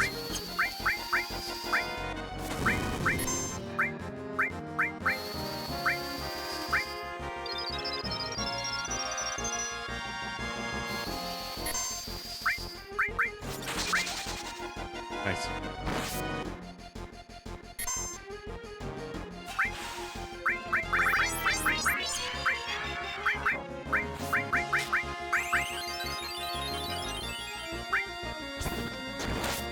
Wonder if we'll get extra money.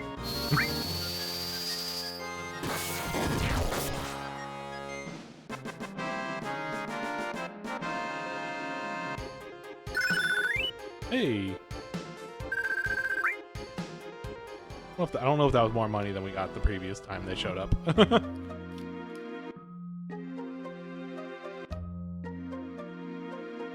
Plus side, it was a very cheap inn.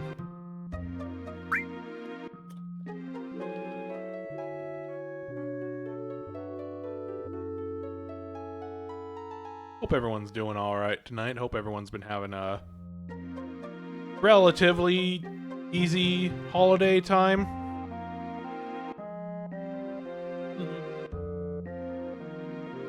You know, it's that time of year that gets very stressful for various reasons. There's nice stuff, but it can also be. Yeah.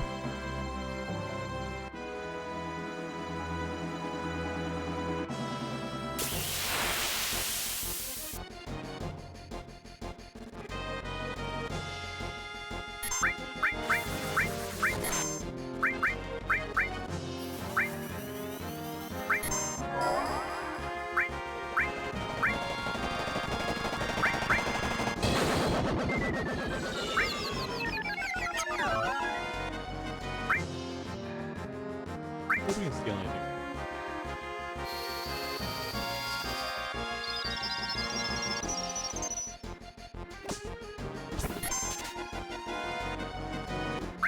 Well, we can, but we didn't.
Oh, I didn't. And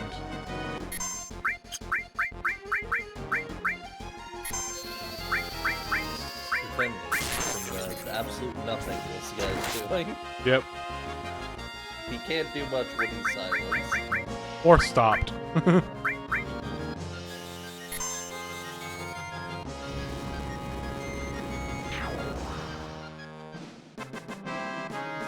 Da-da-da. Cover level up. Okay, it was the same thing. So that one card didn't actually affect him. All right, that's fine.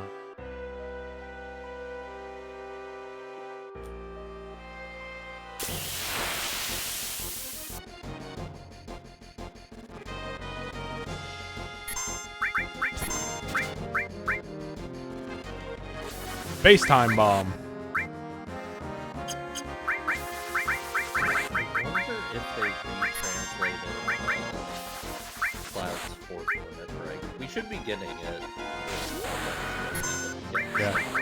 God, these fucking dudes hit so hard and they focus down one character. Jeez. They're very rude.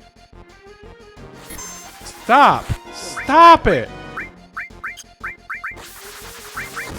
They just really hate Eric.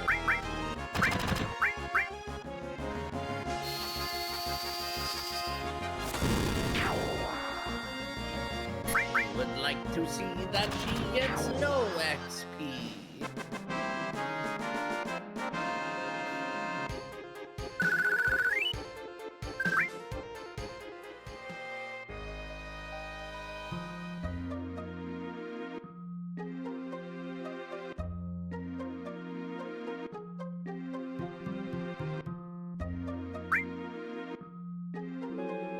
Rest easy, y'all.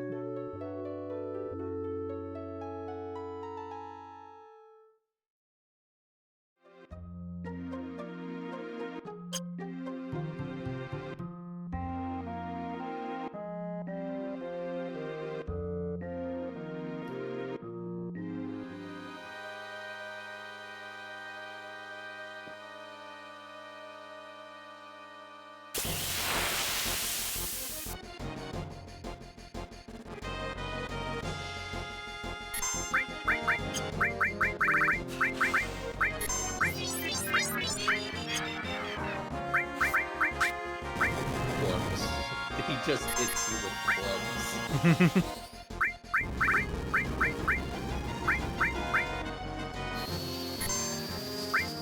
But yeah, in the original translation,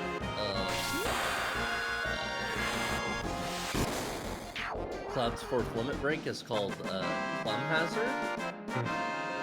I have heard some arguments that it should be translated Crime Hazard, which is pretty good. That kind of makes sense. But also, yeah, Climb Hazard is very good too on its own. Its Both own are way. good. Both are good. I'd be happy with either. I just really like Crime Hazard. Danger, a crime is incoming.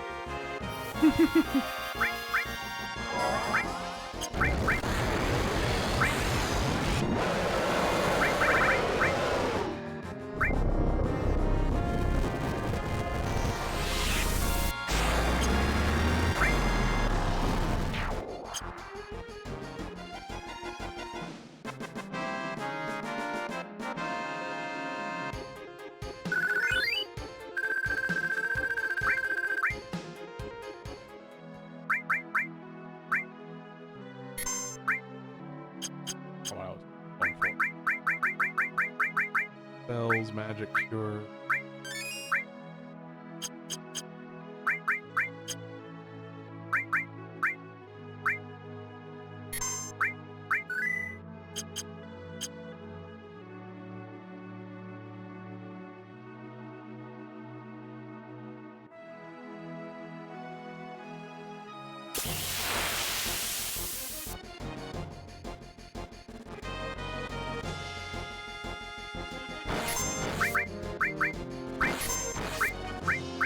God dang it, I keep accidentally hitting defend when I'm trying to go for enemy space. You're inputting too fast. You're too fast for the game. I'm too speedy. You're too good.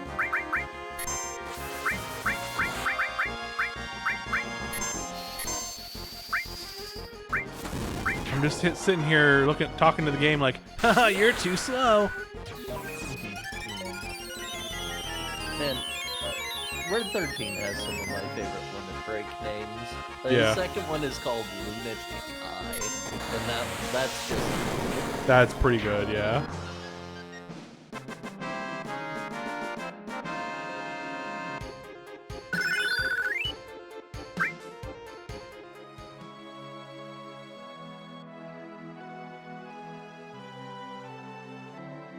There are definitely ones they're translating differently because, like, apparently in the original translation, Yuffie's first one is Greased Lightning, which still feels very inappropriate for running it in back. Yeah, for how nothing it is.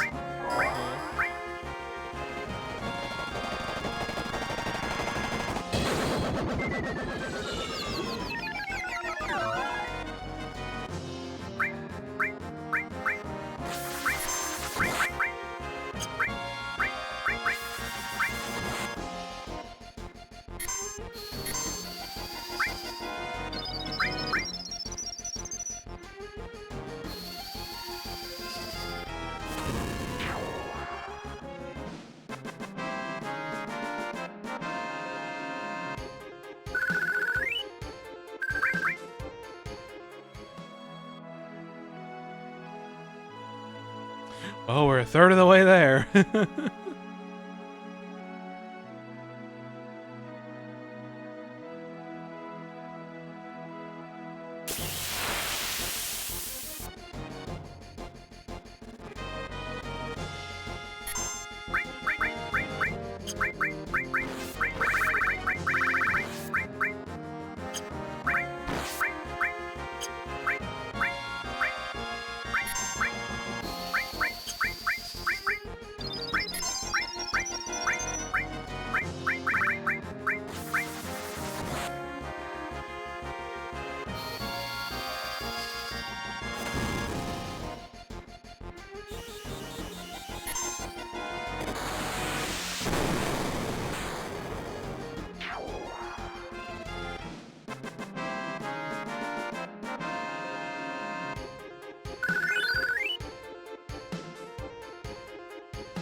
So, do you have any, like, grinding rituals? Like, ways you approach grinding when you're doing it, more casually, to, like, make the process more enjoyable? Putting on music or something like that? I usually put on, like, just a video of some kind, just, like, find just on YouTube or something. Or like if I'll do it, or like while I'm watching a stream, you know, like that's, you know, like generally, like if I'm doing 4-job Fiesta, you know, like, or like one of the 50 billion MMOs I've played in my life. A funny aside that reminds me of. It's very interesting to me going back to like PS2 games I played. Huh? Oh, this is an enemy combo we haven't seen yet. Yeah, this is kind of scary.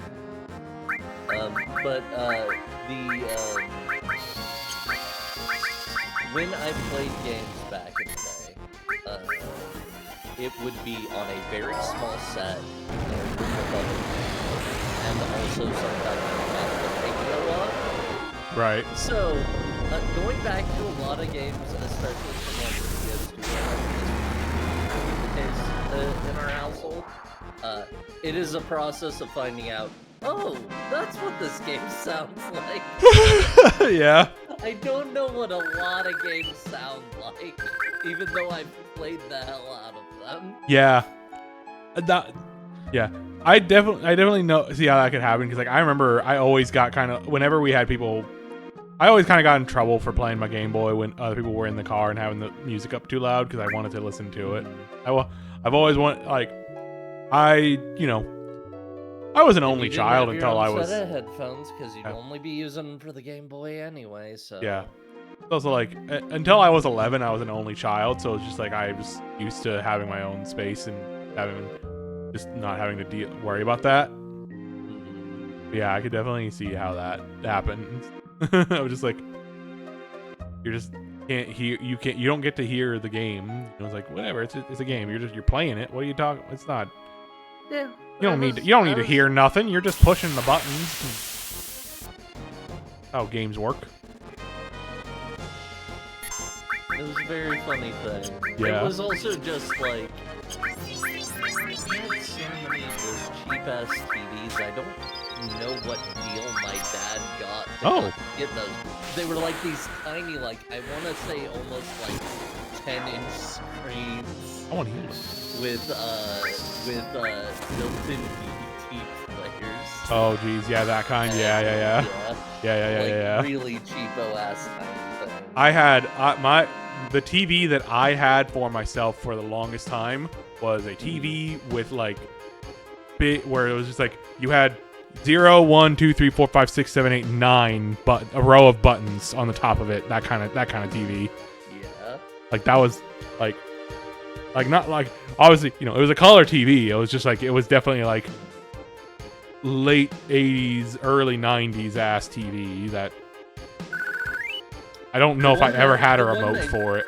If I did have a remote for it, but it was a really like cheapo little like hard to use like buttons hurt your fingers kind of remote. I don't think those TVs came with the remotes. Yeah, they were too small. You wouldn't be able to see the picture unless you were close enough to touch the buttons anyway. So like, who cares? Well, that does remind me though of the TV that I had in my mom's workspace that my mom brought to her office when I was in like middle school for me to watch in the employee sort of feed lunch break area while I did my homework, which was a portable black and white battery powered TV. Or not battery powered, it was plugged in, but still just like that was been able to be that had but it had like UHF, VHF bands, and like you had to change the channel with a dial, and it only got the local up to like 58 and all that. So it was like that's why the Digimon series I watched the most was Digimon Frontier, and I watched it mostly in black and white because you watched most of. I want to watch all of Digimon Frontier in black and white tomorrow. I want to experience what that's like. Because that was on Fox. That was the age I was at. Was just like it was airing on Fox after school block. I'm just thinking of that weird episode where the main character is like stuck in a rookie Digimon form and is like having to go around his. I'm imagining that in black and white right now, and that's gotta be an experience. I want to watch this entire series of black and white with you now. I'm so fascinated to like experience that. Yeah, I also watched a lot. I watched a lot of Yu-Gi-Oh at the same time, just because that was the timing. That was what was on TV at the time. Like I also got to watch a show in color when I went home too, like if it were on and such. But like, still, it's fun to think. Yeah. Also, hi. Hi, Born from a Wish. One thing I like going back to is, or something that I really like going. There are certain older shows where like. I'll fully admit, I have in my video player put up like a scanline shader to try and emulate sort of the CRT feel. There are certain shows where they really paid attention to writing, where I do think it impacts it, makes it a more enjoyable experience. But like, Mm-hmm. it's hard to say, and like there are always people saying, not everything was developed for those types of sets. There's pretty Right. sharp CRTs you could get if you got an upscale one, but like still, there are definitely things where it at least feels like it was designed closely with that. Like, Yeah.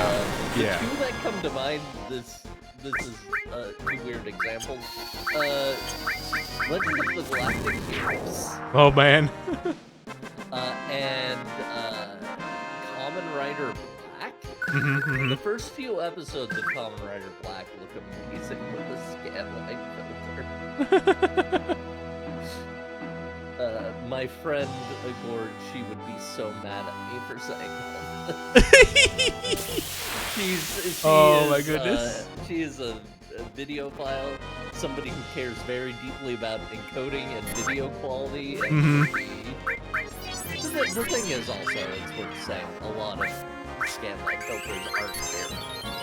Yeah, no, it's the unfortunate side of this, like, the filters are generally, like, not actually doing the thing that matters that makes it, that scanlines did.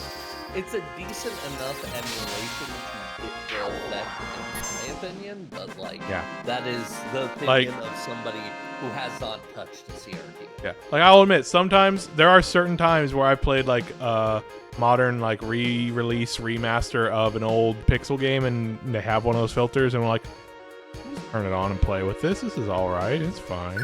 Yeah, like, if I'm sure... Hey, we got a new one for Barrett. Nice. That too. I'm curious, I'm gonna see what it's originally. It is for his level 2. His original was called Grenade Bomb. That was the original. Oh, it's yeah, okay, this is I think Fire in the Hole is more fun. Yeah, I'm gonna swap over to that one because having a one that hits all enemies is very good to have when we're grinding. Besides that, that's the only way we'll get his True. second tier 2 limit anyway. Yep, true.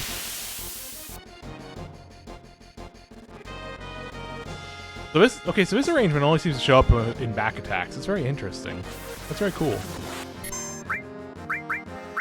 I like it when games have several different tracks basically Joker based on how you go into them. Oh, well, Cloud's fucking dead. Cloud is fucking dead. I can't believe Cloud is fucking dead. I can. Yeah, that's fair. He's weak, he will not survive the limit. But yeah, like other shows that were on around the time was the 2003 Ninja Turtles show, the pretty solid one.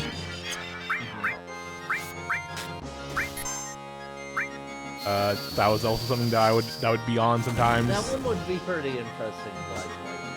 I feel like certain episodes would be like. And to be clear, this was not very high quality black and white. This was a shitty little TV, you know. Yeah, it was probably fuzzy as all that. Yeah. Like this was not a great way to watch these shows. Yeah, getting a signal on one of those like dial things where it's like, oh, you're like technically like 0.1 hertz, like 0.01 hertz off, so it's like a kind of more shitty looking. God, I'm thinking about that one episode of Digimon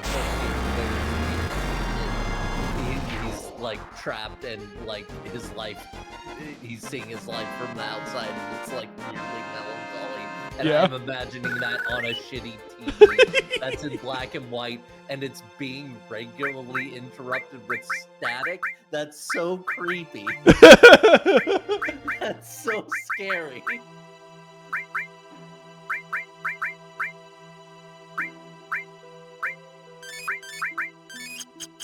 But, yeah, like, To go back to what brought this up initially, the thing about not hearing music from games I was playing, this also means I have weird associations with certain games.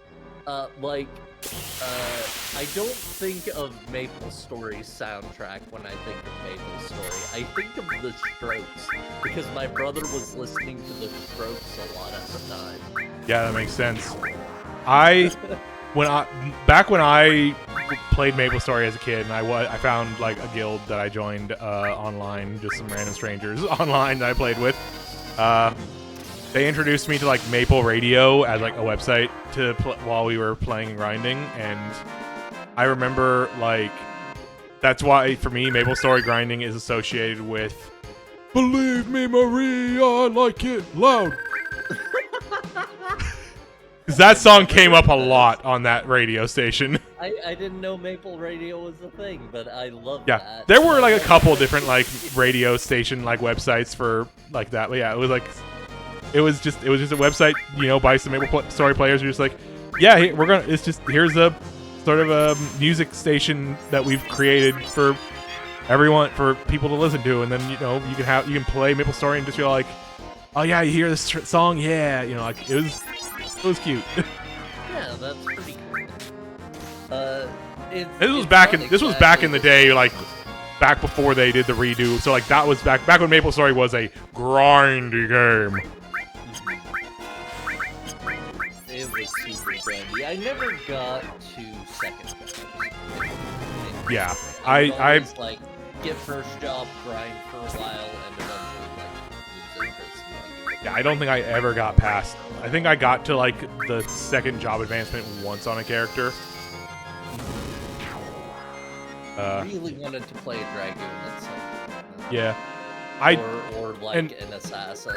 Yeah, you know, every so often I get the itch to go back again. Don't, but like, yeah, the itch is always there.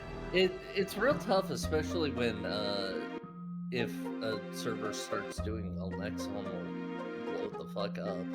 Yeah. And also, like, the main game is a completely different game now. Yeah, that's kind of the thing too. It's just like, part of it is that, you know, I'm older, but also it just never felt, after the big, like, sort of, you know, the Big Bang update was what it was called. They literally called it the Big Bang, yeah. Yeah, that was definitely, like, there was definitely, like, kind of a turning point when that happened in my brain. Of just like, this is different in a lot of ways that is technically better, but also in a lot of ways that I don't think I'm into it as much as I once was. The big thing was definitely like, so like the equivalent of like, you know, a dungeon or something that you would run in any other MMO was called a party quest. You know, it was a thing where you and a group of people would sign up and you'd basically queue up to get in, and you'd do a couple different, you know, things in a row, and that was your main form of grinding in a group, you know, for and getting like gear and such. And you'd go on, you keep doing one until you got to the level of the next one, and all that stuff. And the Big Bang update just took out most of them, almost all of those, pretty much all of them actually. Yeah. They were like, it was just like, imagine if 14 had a big like update, you know, that was big advertised, like, we're fixing a lot of the problems, and they just removed dungeon, you know, like there was just no more dungeons. I mean, so that is kind of what happened between 1.0 and 2. Well, yeah, but that was a more, I mean, to be fair, that was more of a, we're making a completely different game. That's yeah. at least.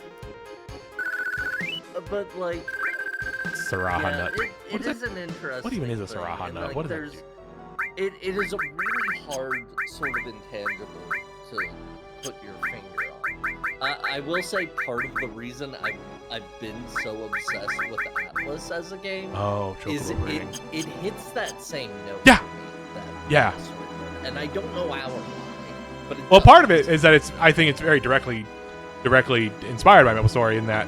I know this because the three skills you have at the start, you start off with, are just the beginner skills of MapleStory. The beginner skills. Even down to the fact that you used to have to actually collect the snail shells that you threw with the snail throw ability in MapleStory. You used to actually you used to use the snails you'd get from killing the snails on the beginner island in MapleStory. Those were actually used as your ammo for that skill. What are super novices to do? What?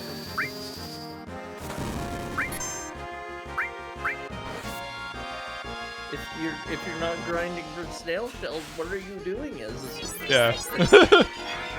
Yeah, no, like absolutely. That's like part of the appeal of Atlas is just like it's that same feeling like also like when people were really into like PSO and all that. If it's like kind of the same vibe, it's just like it's just this game. It's just there. It's this thing of just like you're going in, you're doing the dungeon or the grinding, and just like sort of losing yourself in just the feel of it. You know, like it's it's really rote and repetitive in a lot of ways, but like in a way that feels it just feels good.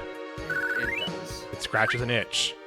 It really, yeah. Like that's part of why I still want to go back and play MapleStory sometimes. It's just like I just want to go onto a map and just like spam moves and hit things. You know, like sometimes. You know what we should actually do? Yeah. Would probably be like better and possibly more sustainable than going in on MapleStory. We should probably like figure out and play some bloopers together. Yeah, I was never a PSO person, so like that would be fun. Yeah. I played a little bit of PSO2 back when like that was kind of a thing that was going around for a bit, but when they announced the English before they announced the English race, back when like the English the English private servers first opened up, really. PSO2. I played a little bit. A little bit before the translation and a little bit after. It really was too far along at that point to like really get into. That was definitely the thing. PSO2 was just there's too much to get to be new. I was on the ground floor with New Genesis and it had the opposite problem of the not enough. Yeah. Yeah, I wanted to play New Genesis, but I just never got around to it. And just like everything I heard was just like, all right, then I guess I'll wait for more. And now I've waited, and I've heard there's not really much more. There's new areas at least, and a couple of new classes, but like, I don't know if there's anything that feels sustainable at endgame. You know? Yeah. Because like there aren't really dungeons in the proper sense. And again, like I think important to the feel of this type of game is having a dungeon. Yeah. Like having something that you actively, even if it's like just rooms that you've seen a billion times, assembled in a bunch of different ways. That like slight feeling of exploration is so important. The vibe. It's the vibe of it all, you know? It's the vibe. That's the thing. That's what I mean about that's the whole thing of like with MapleStory. It's like, yeah, I still like doing the thing of like going and like hitting a bunch of guys and just doing like the quests and such for MapleStory, which obviously like after Big Bang there was a lot more focus on like doing the quests and like the quote unquote story of MapleStory and all that, and you can really see that in how they shifted more into designing new classes that are very like insular story focused ones. But there's an isekai guy who's chess. Yeah. I love that. Yeah. Like, genuinely, I do like a lot of that stuff, but it is a very different game. It's more like other free MMOs. Yeah. Like, we are gone past the... a bad thing, but it is different. We're gone... Like, I completely... Even if I'm not one of these people, I completely get why there are people out there who are like, I miss pre-ARR 14. Yeah. There aren't a lot of them, but they do exist, and it's there's definitely because... It's the thing of, like... There's a lot of problems. I think there's definitely a lot of things to criticize about Final Fantasy XIV as an MMO, especially if you are someone who played a lot of old MMOs and used to. Because Final Fantasy XIV is not really an old MMO. It is more. It is taking more of like how WoW refined like the old MMO style and refining it further in a way that is much more approachable to most people, but also does not quite scratch that enthusiast itch. And like that's totally fair, that's totally valid to just not care for Final Fantasy XIV 2.0 onward as for that reason, I think. I don't share that feeling, but I get it. Because I also get that kind of thing of like I've since after playing Final Fantasy XIV for a couple of years, I did relatively recently finally I bought FF11 and all its expansions for a sale because it goes on sale on Steam all the time. and I decided to try it out for a couple days because some other people in another server were also talking about it as just like, yeah, Final Fantasy 11 is pretty cool. I'm having fun with it. Like, all right, I'll check it out. And it was like, I went to go play. I played it for a little bit, and it was just like, yeah, man, if this game had been available to me in a way that wasn't like weirdly prohibitive, you know, because I wasn't getting I wasn't getting a internet hookup for my PS2 anytime in, you know, the mid 2000s. My mom wasn't doing that for me. If I had been able to do that, I can totally have seen myself getting super sucked into Final Fantasy 11 as a kid. Yeah, my brother was the one who played a lot of that and played a lot of MMOs in those days in general. I will say, my dad was much more laissez-faire about this kind of thing. Me and my brother both had Ethernet adapters on our PS2s, and we did play the PS2 version of MMO.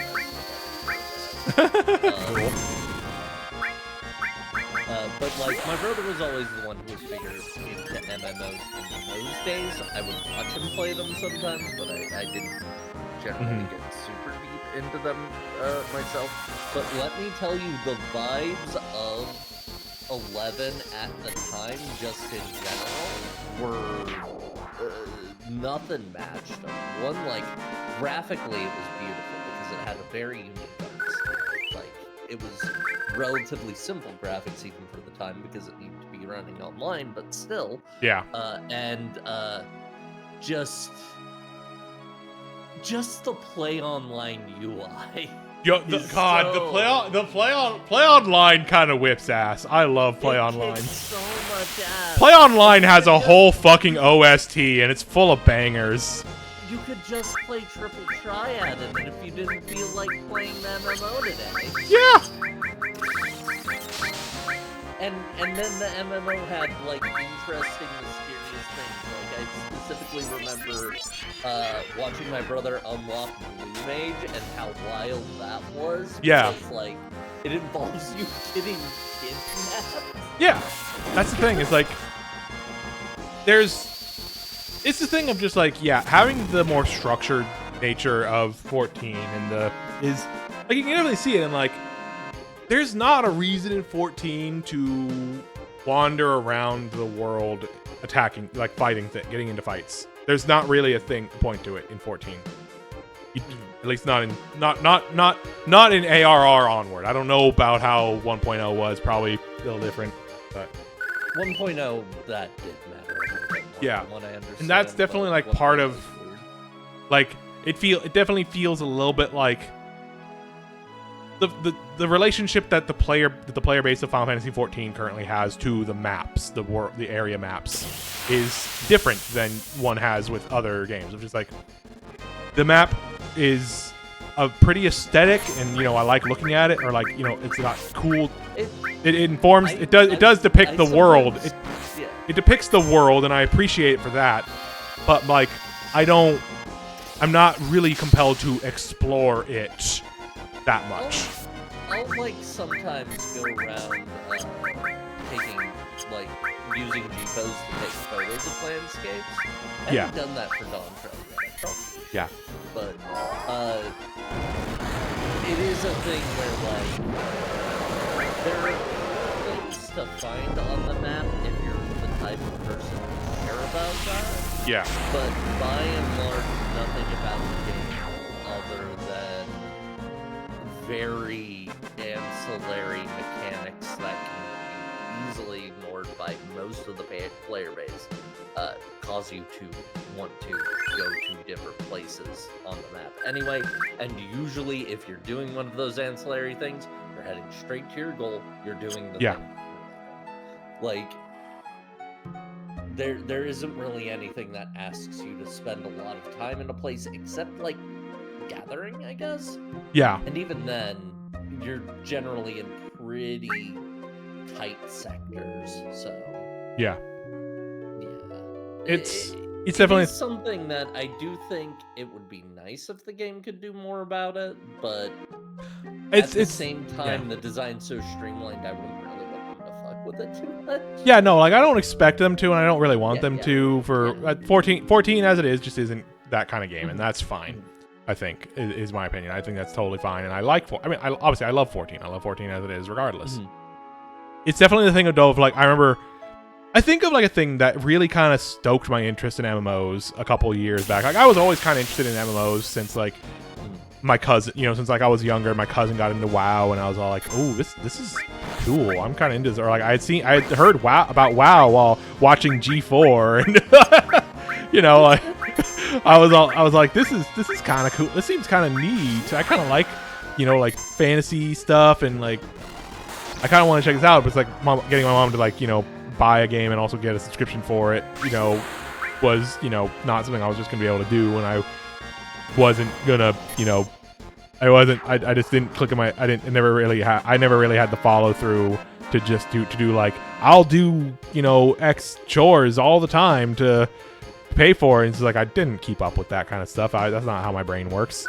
I was, so I never really got to play WoW much as a kid. And when I finally got to play WoW as an adult, it was like, I'm not really into this. But part of the thing that like stoked my interest in MMOs in general, especially later on, was seeing stuff like, if you remember, Griffin McElroy did the WoW thing. The WoW Peacecraft. Yeah, like that's a neat thing of just like, to think about like, can I navigate this world, not engaging with like combat and just sort of traveling and exploring, and like. And the point of the thing was like, yeah, he could totally do that. Yeah. You can't really do that in 14. That's not really a thing. Yeah, you have to engage with the story in 14 to do this stuff, and it's like that does remind me of the original thing in original release 14,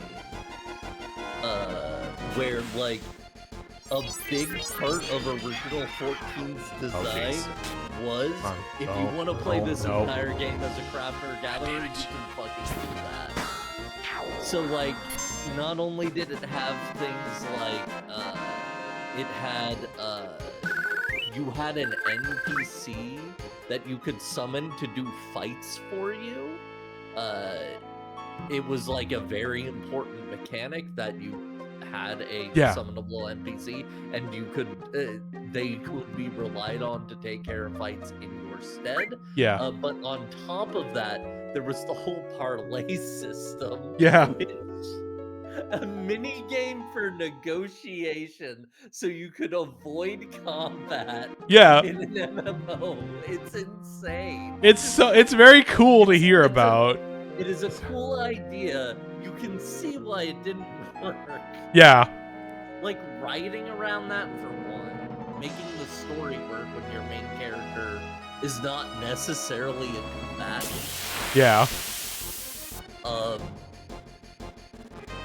Just balancing the fact that you can just skip combats with parlay, like, yeah, it's so strange.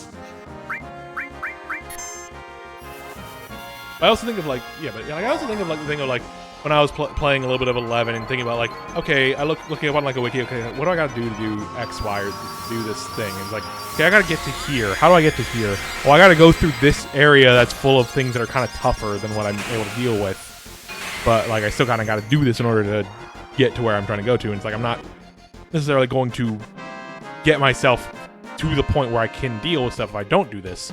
But I got to figure out a way to get through this area without dying. And it's like either stealthing, or finding somebody who can teleport you, or like that kind of stuff. And like that's the kind of part of the thing of just like the game design kind of in a way necessitating me to engage with the world, the world map, the area map, and and explore also potentially interact with people.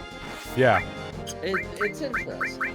I didn't play a lot of MMOs back in the day either. Not because I didn't have access, but because I was incredibly shy. I didn't want to do group activities. Oh, absolutely. To anybody when I played these games. Yeah, like, that is one of the fascinating things about them.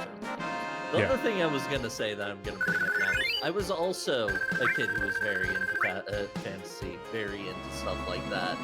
I don't think I was ever ever tempted by World of Warcraft. That's totally fair. That's like the only one that never like something about the aesthetic, the feel of the world, everything. Like I think I played the demo, like a trial once of the game, just because it's a big enough game that has one series. Yeah. But like, it never even came close to sinking its teeth in me. I just didn't care for some reason. I don't.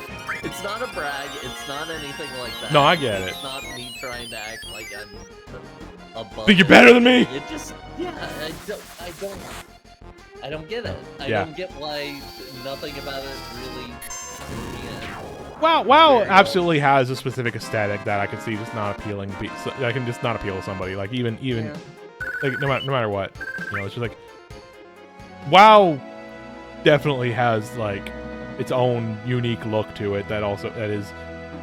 I noticed more about like the parts that look really weird about it to me as I'm older now. Just like. But also, part of me does still get that little twinge of like, oh, I kind of want to play WoW, but it's like, no, don't do this to yourself. Don't do this. Don't.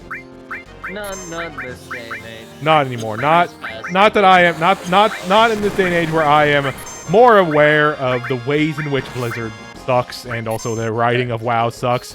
Like, man, like the last time I played WoW was after they did the change of us like, okay, we've now made it so that you can just jump straight into like the second most recent expansion. And, you know, play from here as an introductory area. And that expansion was the one where the Horde side was go to not Aztec troll land. It was just like, man, yeah, no, like I already knew at this time, like, you know, WoW's not great. Blizzard's not great with the writing of this kind of stuff in WoW, but you know, like the game still seems kind of fun in, you know, as that MMO itch. And I like, you know, and like, you know, there's not as much as I like, you know, like Lalafell being. Sometimes I want to be small. Sometimes I want to be small. Sometimes I specifically want to be a goblin in a game. And Lalafell are not goblins. Who doesn't want to be a goblin? Like WoW is like WoW would let me be a goblin, and it's like I want to be a goblin. You know, I want to be a goblin doing whatever class I pick, and it's like, or also I think part of it was just like this was, you know, the expansion that also introduced like the allied tribes that you unlock for more races, and one of those is the little furry people, and it was like I want to play as them, you know. But then it's just like, man, I really gotta go. If I want to do this, I really gotta go through this fucking shit here, huh? Oh, geez. I'm good, actually. Yeah, especially now. You want to play as a fun, small, furry thing. Once again, I can just play Atlas now. Yeah, Atlas does it. Atlas, and then you can also be... I can also give that. I can, like, not only can I be a little goblin or a furry creature, I can give it a fat ass and tits. You know, like, who doesn't want to be? I mean, yeah. There's a whole tabletop game for it. Look at the max size you can get for your ass and goblin with a fat ass is just in italics. Oh no. Yeah. It's so funny.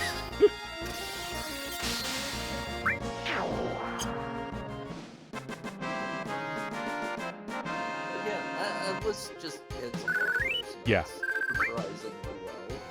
Yeah, it just scratches that itch of just like a game that, you know, you don't have to get like super fully invested in it. You just kind of go in and, you know, like you're just you know, it's like you got compelling, you got like fun character designs, you got, you know, fun little aesthetics, you got fun little moves you can do and areas to explore, and that's it. That's all you need. Just enough more to make you curious without like bogging Yeah. down.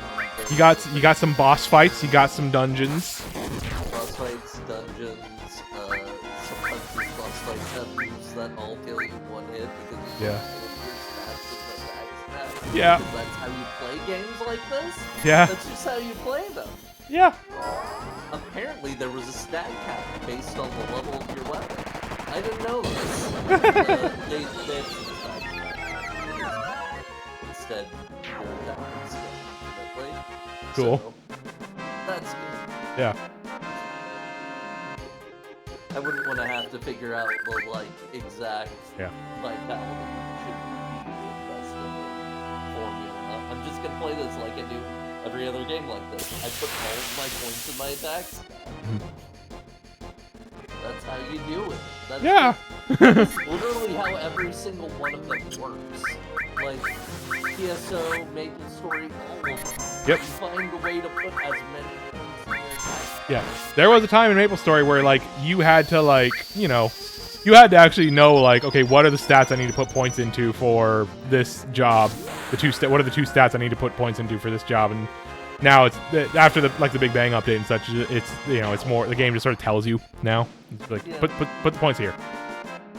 Like let's do it. Which is a shame because it did kind of kill off the idea of like the funny builds like the luck.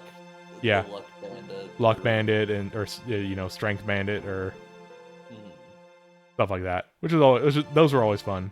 To hear about people doing.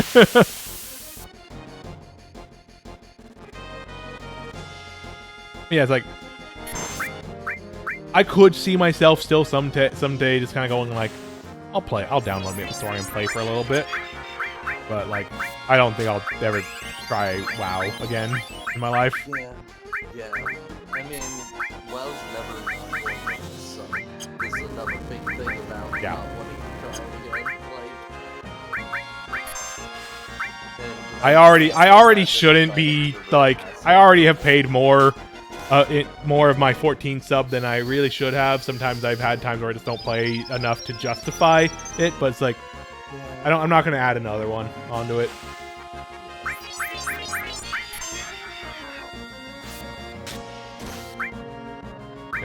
It used to be a thing of like I don't play this game very often. I don't play this game as often still, but like I'm staying on my sub because I want to be able to unlock the special outfits and keep those. Like then they changed how that works, but I still never like. I still never like cancel my sub for like a time when I'm not gonna play it because it's still like, but I might play it. I don't know, It's also like, I'll be honest. Since we're talking about Fortnite, we talked a little bit about how like some things MMOs have. I do kind of wish Fortnite had like some really solid mechanical thing you could do that would encourage just playing like something where you could like craft or gather together in a much more like chill, directly impactful on each other way, or even just like making more of the stuff you can do in the gold saucer doable like in the party. Yeah. You can't do most of it in the party. That's such a shame. I wish there was just like stuff you could do to hang out and not have to like worry about doing combat stuff. Yeah. Because sometimes I just want to exist in that world and like, not have to stress about that. Like you can hang out at an FC, I guess, but like anything you do there is going to be entirely player generated.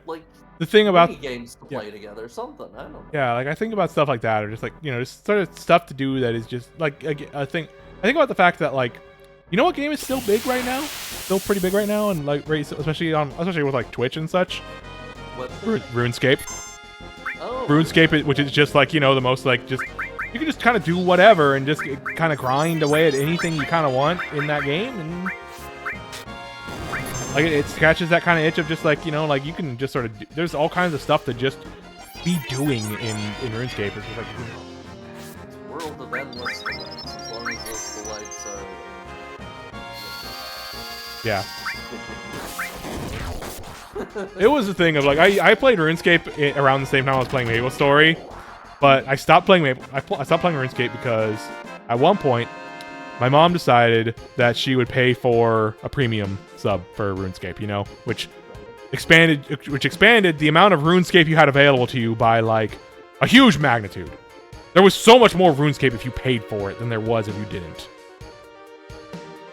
Yeah. And then that lapsed. My mom got to a point where my mom was like, I'm not gonna do this anymore. I'm not gonna keep paying this. I don't think you're not really playing it that much, and I don't think it's worth it. Like I wasn't also. It's that, which is fair. That's fair enough. And it's just like I still did play it, occasionally. Just like logging back into play after that and being like, there's so much less I can do in this now. I don't want to play this anymore. You saw outside of the cave. Yeah, and I realized saw. you were looking at were shadows. Yeah, pretty much. Yeah. You know what? This reminded me of something else. They put me back in Samsara. So, this is a funny thing about myself that I just remembered. So you know the game Ragnarok? Yes. That was one I always kind of wanted to play, but I kind of missed the boat on it. Yeah. Ragnarok Online for me specifically was, I thought about Ragnarok Online a lot. Yeah. I looked up a lot about Ragnarok Online. I literally never played it. Yeah. Like, not even once. Yeah. The most I've engaged with like actually playing Ragnarok Online was watching Chess stream it a couple years ago, and like watching her do like the thing of like went to the Christmas map and we would just hang out up at the top while the higher level players did stuff, and that's how you power leveled. It's like that's the kind of MMO stuff that I have nostalgia for, like in MapleStory and such. Of just like, yeah, you just had these your online friends that you had, and that you would just go like hang out in the game and grind, or like they would grind and you'd passively level or something. It was like there was just all these like kind of like there's like all these like etiquettes and like sort of cultural like things about that like that you were doing like to it. It's like it's just a fascinating thing to look back on for sure. Oh, Blade Burst just one shots this encounter. Cool. Oh, by the way, the original translation, Blade Beam. Yeah, I know that one. Yeah. That's the one. Yeah. It's interesting to compare these translations just because it's like a very simple thing that you can look up immediately. Like those official translations, they've stuck. Like that's what those are called. Those what like in I'm pretty sure if you look in Smash, it's like it's Clim Hazard and it's Blade Beam. Which like those are perfectly fine names. Yeah, nothing wrong with them. They work. But yeah, just thinking about the fact that I spent a lot of time thinking about that MMO, but never actually played it. Yeah. I thought it was the coolest thing that you could stick in Novice for a really long time and unlock special Novice classes. Like, that was so cool to me. Like, the idea that you could just, no, I'm going to work outside of the class system and generate something new, and then something new is another set thing, but it's so cool that they give you something for putting in that effort, you know? Yeah. It's sort of like, so, you know dot hack, right? Yeah. And dot hack in general has a lot of this but also, dot hack GU specifically, I love the explanation for why the main character has a unique class in that, which is, so there's this one class, I forget what it's called, I think it's just Blade Master. Yeah, that was Blade Master is just like the general sword one. Yeah, I think. Yeah, it's not that.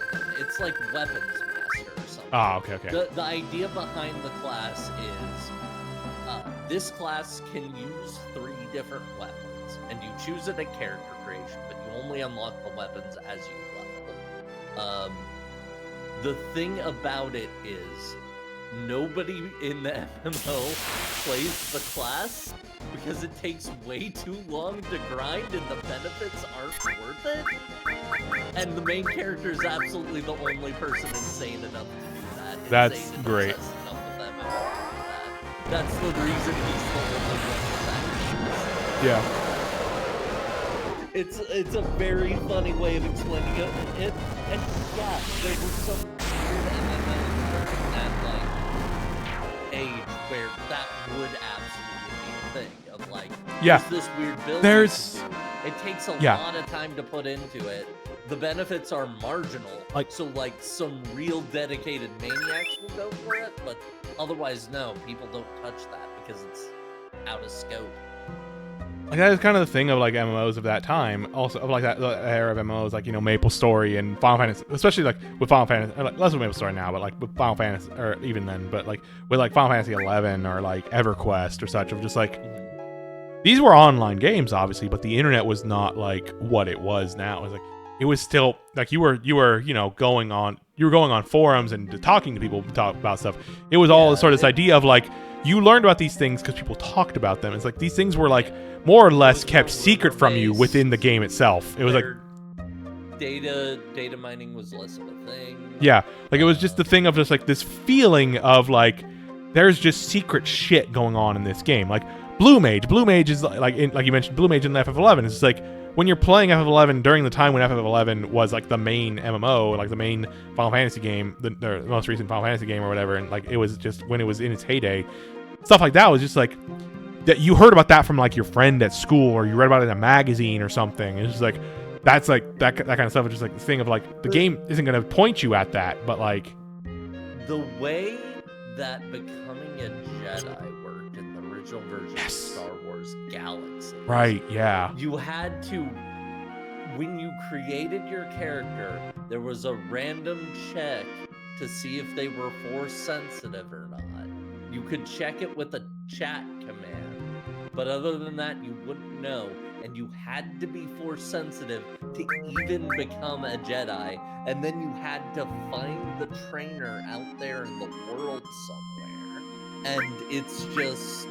Yeah, I never bought this sword. It was really interesting.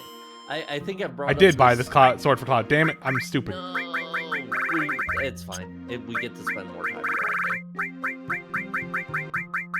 Yeah, I was just gonna grind more anyways, just for like numbers. Wait, did I equip the sword for Cloud? I don't think I equipped this sword for Cloud. I didn't. It's fine. I could have been getting so much more experience on the. I could have gotten so much more AP on these materia. Damn. Oh well. Fine. I'm gonna grind a little. I'm still gonna grind a little more just for the hell of it. Like, I'm probably honestly just gonna grind for a little bit and then call the stream, honestly, because it's just like, this is how I feel right now. Fair enough. Yeah. But yeah, I think I brought this story up before. I don't know the details because it's just something I heard secondhand from him, and like I didn't see this happen. But apparently my brother was relatively well known in Star Wars Galaxies, at least on his server. Which makes sense. He was one of the few players who managed to defeat a Jedi while not being a Jedi. Yeah. It is apparently a thing that would be difficult to do. I don't know exactly how or why. Look at this fucking sword. Holy shit. He apparently told them. My brother was really back. Yeah. And that was also kind of just the kind of thing with like MMOs also of that time, just like that. There was definitely like that sense of just like it was a little even like as big as like stuff like WoW obviously was big, so you didn't quite get that as much with just any regular person, but like it was still like there was it definitely felt like kind of smaller back then of just like you could there was definitely like kind of like you'd recognize names if you played long enough, you know. It would be possible to know everybody. There's still some of that in 14. Yeah. Definitely still like there's definitely like people who stand out or like people who have made names for themselves. It's still sort of different. Yeah. It's interesting. It's interesting how all of that's changed. And part of it's just because the way the internet works. Yeah, the shift to the way that we engage with the internet through social media rather than like the fact that there's even an expectation that there is a so-called global town square in the form of whatever is the most popular. Yeah. A social media site to be successful needs to be. Yeah. That wasn't the case. No. In the early days. The internet was for like people who were into specific things. Like you were going to specific places for specific purposes. So this is a thing that is just something I don't get. And it's probably just because I don't use social media in the same way other people do. And, like, my experience with it is different. The weirdest thing to me is how much people, like, on Blue Sky in particular, are like, I want to have private account, which I kind of get on some Yeah. private to avoid attention. But, like, specifically, I want a private account on here so I can have an account where I just talk to my friends. And, like, my immediate thought there is, if that's what you want, why not make a Discord server? Yeah. Like, to me, it's such a thing of, like, back in the day, talking in a very old-headish way, because I've been on the internet that long, I can. No, yeah, I get it. What you would do is you would meet people on forums or somewhere else, and then you would exchange info so you could instant message them. Yeah. Like, you talk to them on, like, MSN or AOL or whatever. Yeah. Like, my first real, like, foray. Skype.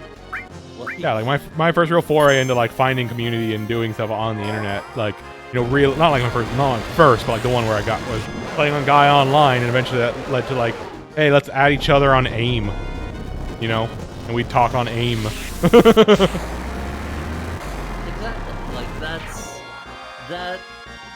if you want to have private conversations with people, why not have it in a space that's private? Why does everything need to happen in one place? Yeah, and it's definitely, it's the thing of, like, we've been conditioned, people being conditioned by, like, no, you have to be on the big social media, you have to be in the big public town square, and it's like, it's this thing of, like, our brain, of, like, their brains make the first step of, like, they automatically fill in the first step of, I have to be on Twitter / Blue Sky / whatever, and don't let that move. And it's like, no, you don't need to. You don't need to. I kind of get it from a level of convenience of, like, you're checking the one site. Yeah. But at the same time, don't you have to log into different accounts? Yeah. Like, so or at least you have to be able, or at least you generally have to, like, another program open up on my phone. Or I do. On my computer. I do think Blue Sky has this feature too of just, like, once you log into each account once, and then you can just swap between them on the fly. They're on the same computer. You could do that on Twitter. I'm pretty sure Blue Sky lets you do it too. You can do it on Twitter, and you can do it on Blue Sky. I know that was a feature. Much more forward-facing that was a feature. Yeah. Yeah, that makes a little more sense to me. There's a small smidgen of convenience. Yeah. I'm also the same person who usually sets up separate emulators for different consoles. And I do think, I will say, I do kind of get the idea more when you're someone of a bit more online renown, I guess. Like, when you're like, if you're like, you know, like, if you're like someone who's part of, like, you know, who's like a one of the known names at, like, a gaming website or on, or like, you know, or like a journalist, you know, like, it would also be like a separate layer of privacy there. Yeah, like, there it's all a thing of, like, in order for you to engage, if it's the thing of, like, in order for you to engage with this website, you need a separate private place to do it, because if you try to honestly engage with stuff on your big, well-known one, you're gonna have to deal with so much shit. That I get, at least. Part of why I don't bring this up much, that it doesn't really make sense to me, is I do think, every time I think about it, I do think on some level, oh yeah, it's probably because most of the people saying this are people with much bigger accounts than me. Yeah. I don't post a lot, and I don't get a lot of interaction. Yeah. Like, that far out. I had a private account on Twitter solely for the purpose of, like, it was at the time where I was like, you know, there's a lot of people, you know, like, I can find and follow the people who make porn that I like, and I want to keep that off of the Twitter that I scroll on my phone. Yeah. Around people, so I'm gonna do that. That's why I had a private Twitter, was just to have I don't even use it much or share or retweet anything. I just used it to look at the porn. Having an AD makes sense. Yeah. I completely get it. Yeah. Like, that one, that's this like, Joker again.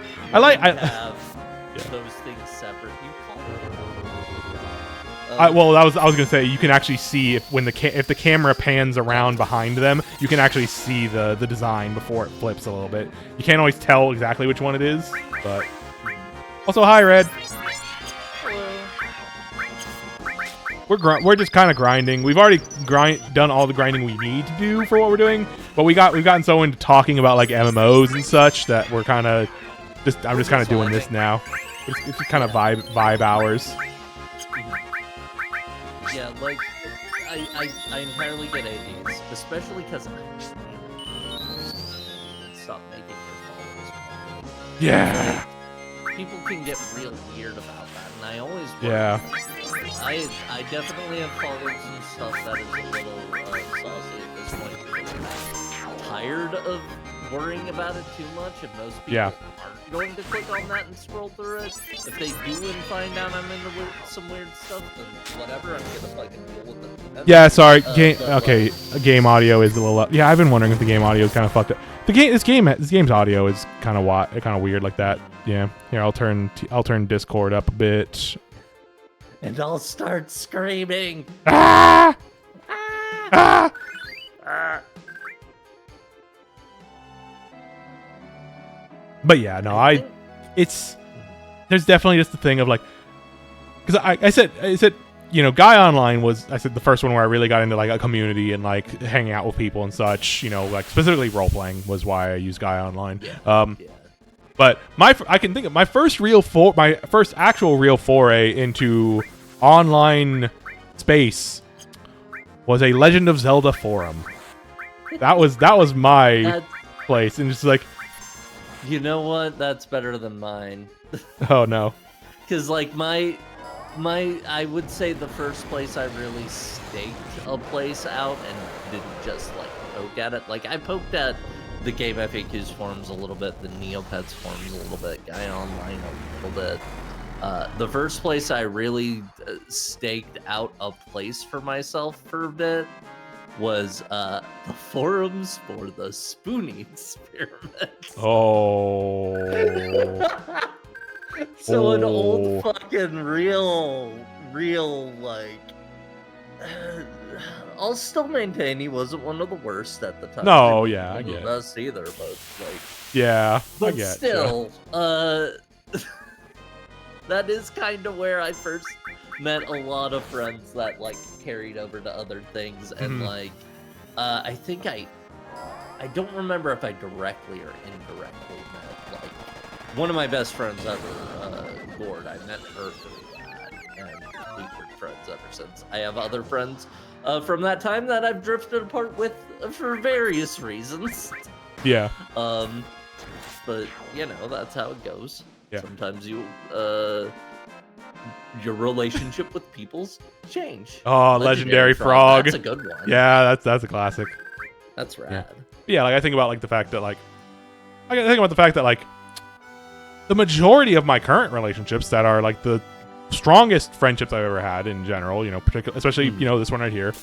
Some of my friendships come from, you know, finding people on Tumblr, you know, because I was on Tumblr at the time, but also like after the group I was friends with on Guy Online kind of imploded in various ways for various reasons, and I have no friends from that time anymore. I don't interact with anyone from that time anymore for various reasons, and my life is better for it, to be quite completely honest. But I can trace pretty much most of my friendships, aside from the ones that were, you know, people I met through Tumblr, was then around that same time, after losing all those friends from Guy Online, was going and joining Something Awful, finding the LP archive website, and through that going to Something Awful, and that leading into joining a stream for that Tarokajo streaming Pokemon Platinum, because that was the LP he was doing at the time. And at the end of that stream, me and some other people in that chat were talking and decided, hey, let's play D&D. Let's play like a D&D group. Nice. And that D&D group is how I met Molly. That D&D group is, you know, it's sort of like how sort of led into me finding, you know, following Ty Tuesday, which also led to me joining his Discord server and meeting a lot of my friends I have now through that. And it's like sort of this common so it's like, in the end, I've made more friends from a forums website still in this day and age from, having joined Something Awful, which Something Awful Mara, sucked. I don't like something. I don't think fondly of thread. Something Awful anymore, but Should we save? we should save. We should absolutely save, yeah. I'm gonna rest. I feel like it's been a while. I'm very scared. Yeah. I realize that it's been a while and we've gotten a lot of number and I don't want anything to go wrong. Yeah, a decade on the bad side, and started Twitter in 2015. I made my Twitter in 2010, I think, or like not in 2010, but like not too long after. I created in 2010 after I graduated, a little bit after I graduated high school, but I didn't use it for many years after that. Still, I have never ever been super active on public social media. Despite streaming very regularly at this point, talking regularly with people. I'm kind of a private person. I don't like...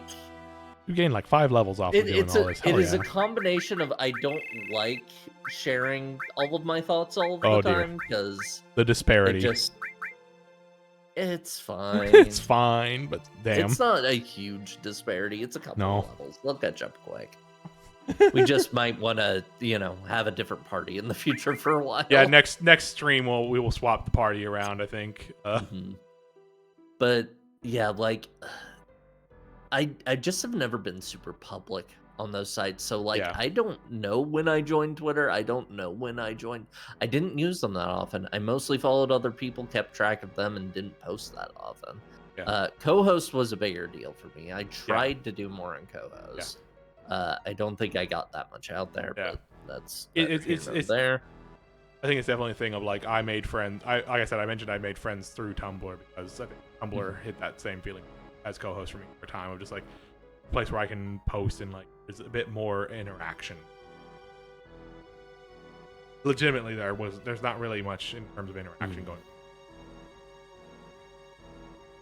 Blue Sky's a little better about it sometimes. It is a little bit better. The community there that I'm part of, but also like Blue Sky is extremely Twitter, but a little bit better. Yeah, but no. I don't want to delve in. I don't want to dive down that hole. We don't need to. Yeah. We don't need to get into that. Talk social media shit because everybody gets so hung up about it. It's the fact that everybody feels like they need one site.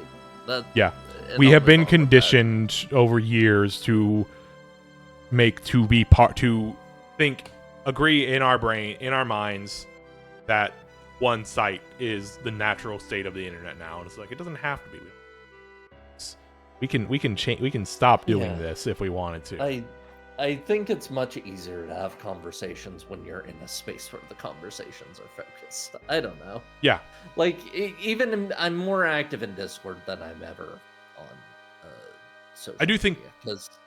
Now, on a similar note, I will say I think part of why Blue Sky is a little better than Twitter is because there is a bit more commonly held belief now by people, or like commonly like common knowledge people, and like and these kind of things take root in newer spaces that are newer to people than more often than not, of just like, hey, you can curate your space. You can curate your own space. You have the power to say like, no, I don't want this in my space. It does help that Blue Sky gives you the tools to do that. Yeah, I will give them that. Like, there is still a level of concern. Again, I'm not going to try and get too deep in on this kind of thing. There is a level of concern I have with extremely powerful, like, self-moderation blocking tools. That's really great for, like, maintaining things for yourself.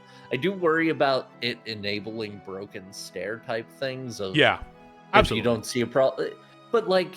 And like that there's definitely been co-host's algorithmlessness also caused a lot of that to happen. Yeah. So like, I think it is also just an inherent problem of when a site gets too big, there's inevitably going to be things like this happening, and because the site runners want it to be big, they're going to let certain things pass that they maybe shouldn't. Yeah. But that's all I'm gonna say about the subject. We can move on. We can, yeah. Yeah, I just think. So anyways, MMOs. Did you ever play Guild Wars or Guild Wars 2? I think I played 5 minutes of Guild Wars 2 once. I have gone back to Guild Wars 2 a couple different times. I mean, I got in on the ground floor of Guild Wars 2. I played Ground Floor. I played Guild Wars 2 at first when it came out, and I was like, I really like what this is laying down, but I didn't really stick with it because I just didn't have anyone to play with at the time. You know what MMO the MMO I wish had done better that I could stick around. Fucking WildStar. WildStar was a game I followed. WildStar during development. WildStar was like WildStar seemed neat, but I never really looked deep into it. Had a lot of problems in the end. Is what kind of came down to of just like stuff to do and also like the nature of that stuff to do and like it's just. I wish there was a good and successful like science fiction MMO that was like Star Trek. Like. Or Star Wars. The Star Wars one is still kind of yeah. Old Republic still exists, but it definitely like did. And like, is Galaxy's dead? Does Galaxy still exist? Either way, like when it shifted to the new like, did Twitch just do like 2 ad breaks in a row? What the fuck? Or was that? Or no? Was that the? Oh no! I think I might have gotten the ad break note, the ad break upcoming notice mixed up with the ad break notice here, and I was like, it looked like I was like, didn't it just end an ad break? Why is there another one going right now? I don't know. But anyway, sorry. Yeah, you're good. But yeah, like, I don't know. It's just one of those things where like. There's a lot of different factors. It's easier to work in the fantasy space, which is why so many. Yeah. The MMOs are fantasy. I think partially of it also just like when you're building off of what came before. Hey, a lot of this is still technically when you go back to it, building off of EverQuest's foundations. This is like that's going to be just the nature of it. Like Ultima, or even going back to Ultima Online and all that. You know, like you're building off of you're building off of a genre that was founded with fantasy stuff, and that's just going to happen. It's also just easy to make abilities when you have the freedom of like saying something's magic, you know? Yeah. Oh yeah, I think that is a factor. Keeping up with MMOs is a hassle, and that's why I say that I played a billion MMOs, but I've never gotten very far in any of them except for 14. Yeah, it takes a lot to commit to one, and like 14 has just the special sauce that makes it work for me. Yeah. And even then, I take long breaks from it sometimes. Speaking of like random free-to-play MMOs, we've probably both tried. Dude, stop focusing down Aerith. Oh my god. Do you remember Laetale? Yes, I played Laetale. Yeah. Yeah, I also played Laetale. It was Maple Story, but a little more generic. Maple Story we have at home, kind of. Maple Story we have at home. Yeah. The art style was nice. It was a little more. It was less chibi, more stylish. Mechanically, it did feel more solid than Maple Story in a lot of places, but it just didn't. The world wasn't as fun. I don't know. You know what kind of, sort of online, I guess it was technically an online game that I always wanted to be, that I know a lot of people who have, like, history with, that I wanted to kind of... Laetale has great music. Yeah, Laetale has great music, for sure. I remember that, for sure. Kind of online-ish game that, like, I follow a lot of people who had, like, history with and, like, you know, were, like, have, like, fond memories of, but when I tried to play, I just bounced off of it really hard, but I wish I hadn't. It also taught me about a trend that was upcoming at the time that I think a lot of people dislike. Sort of stuff that's in a lot of gacha games now. Spiral Knights.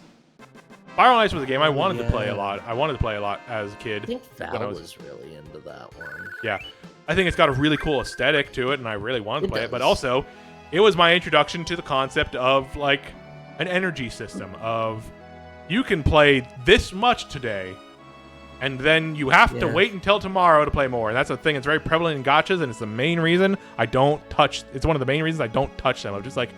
I am the kind of person who, like, I mean...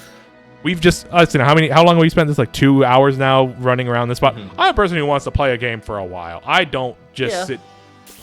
There's very few games that I just sort of pop open for a little bit and play, particularly if they tell me, if they specifically make it so I can only pop it open for a little bit and play. That's why That's why I've never gotten into Animal Crossing. Yeah, that's fair. Animal Crossing for me is God damn it. something where I feel like I got decently into the GameCube version, kind of. But I am like you. I don't particularly think to check in on a game for a little bit in that way. Yeah. Like, if I want to play a game very briefly, it'll be something like, oh, I'll boot up this puzzle game and I'll solve a couple of puzzles. Yeah, that's exactly like I'll play it like I'll open up like breakable into pieces. I'll open up a Picross game for like 10 minutes, and that's fine. That's fine to just pick up and play for a little bit and then put down. But just like when a game tells me, okay, you can play for an hour today, and then there won't be anything else for you to like experience new today. Like you're just giving me chores. I don't want to. Yeah, don't want to do. But like the other thing about modern Animal Crossing that has made it very difficult for me to get into is that I really don't like how much of it has emphasized like making your perfect village. Yes, that's exactly the thing of just like I bounced off. Like I really started trying to get in MapleStory or Animal Crossing with the 3DS game, and that was kind of like I think really the game where it started taking root, where it really started taking root, and it became even more of a thing. Now to the point where it's now kind of like the main criticism I hear people have of New Horizons. Just like there's too much control. I have too much control. It's like the appeal of Animal Crossing to me at least is I don't have control of this. I'm just living here. Yeah, it's an animal's world, and I'm just living in it. Yeah. And I think having that kind of control and like all the different ways you can sort of manipulate it, like, you know, like even before you get into the really crazy ways of just like coordinating with your friends online, like making like stock markets and such for like onions with your friends, or like the whole thing of like, hey, you give like the stuff of like, hey, you got talking to a friend. It's stuff that like I get the appeal of 20 years. In the world where where the internet is what it is now, and we are now like wikis and optimization and all that, it has less appeal to me. Or it's just like, unless there is I don't want to get into that kind of thing if I am not getting satisfaction out of it. And I think obviously that's sort of a personal thing of like, for some people, for other people, they are getting satisfaction out of that. They're getting something as a result of it. Yeah. It's like, I don't want to play that kind of way if I don't feel like I am getting more of what I do like from the game out of doing that. And I don't, it's like, I don't think I'm getting more of what I like out of the game. Yeah, there are some people who also like specifically want their specific villager floor bows. That's the thing I was kind of getting. I was kind of going into it like before I went off on a tangent of just like the X in boxes stuff that happened with New Horizons of just like, y'all, this energy is scary for Animal Crossing. I don't see like, are you actually enjoying this game for what it is anymore, or are you just, or is it like a weird status symbol thing? Yeah. Are you creating what's going on? Yeah. Are you just like, you know what you can get into that might give you, you know what you can look up on YouTube to get into? Dioramas. Dioramas are pretty cool. Yeah. You can make your own little worlds and be exactly as you want, and you don't need to harass people about it. I wrote an entire thing on not about exactly this, but I wrote an entire thing back on co-host. It's like one of the things that I might actually see if I can dig into like the export archives to dig up. Do that quick, because the time is approaching. Yeah, true. The one thing they have the data export thing. True. I'm pretty sure I already grabbed that. But either way, I wrote an entire thing about how I really like the game Mad Max. Yeah. But specifically, I like it for the photo mode. Yes. Partially because you can pull it up at any time, but like you can't pose any of the characters. you have to work with what the world is doing. Yeah.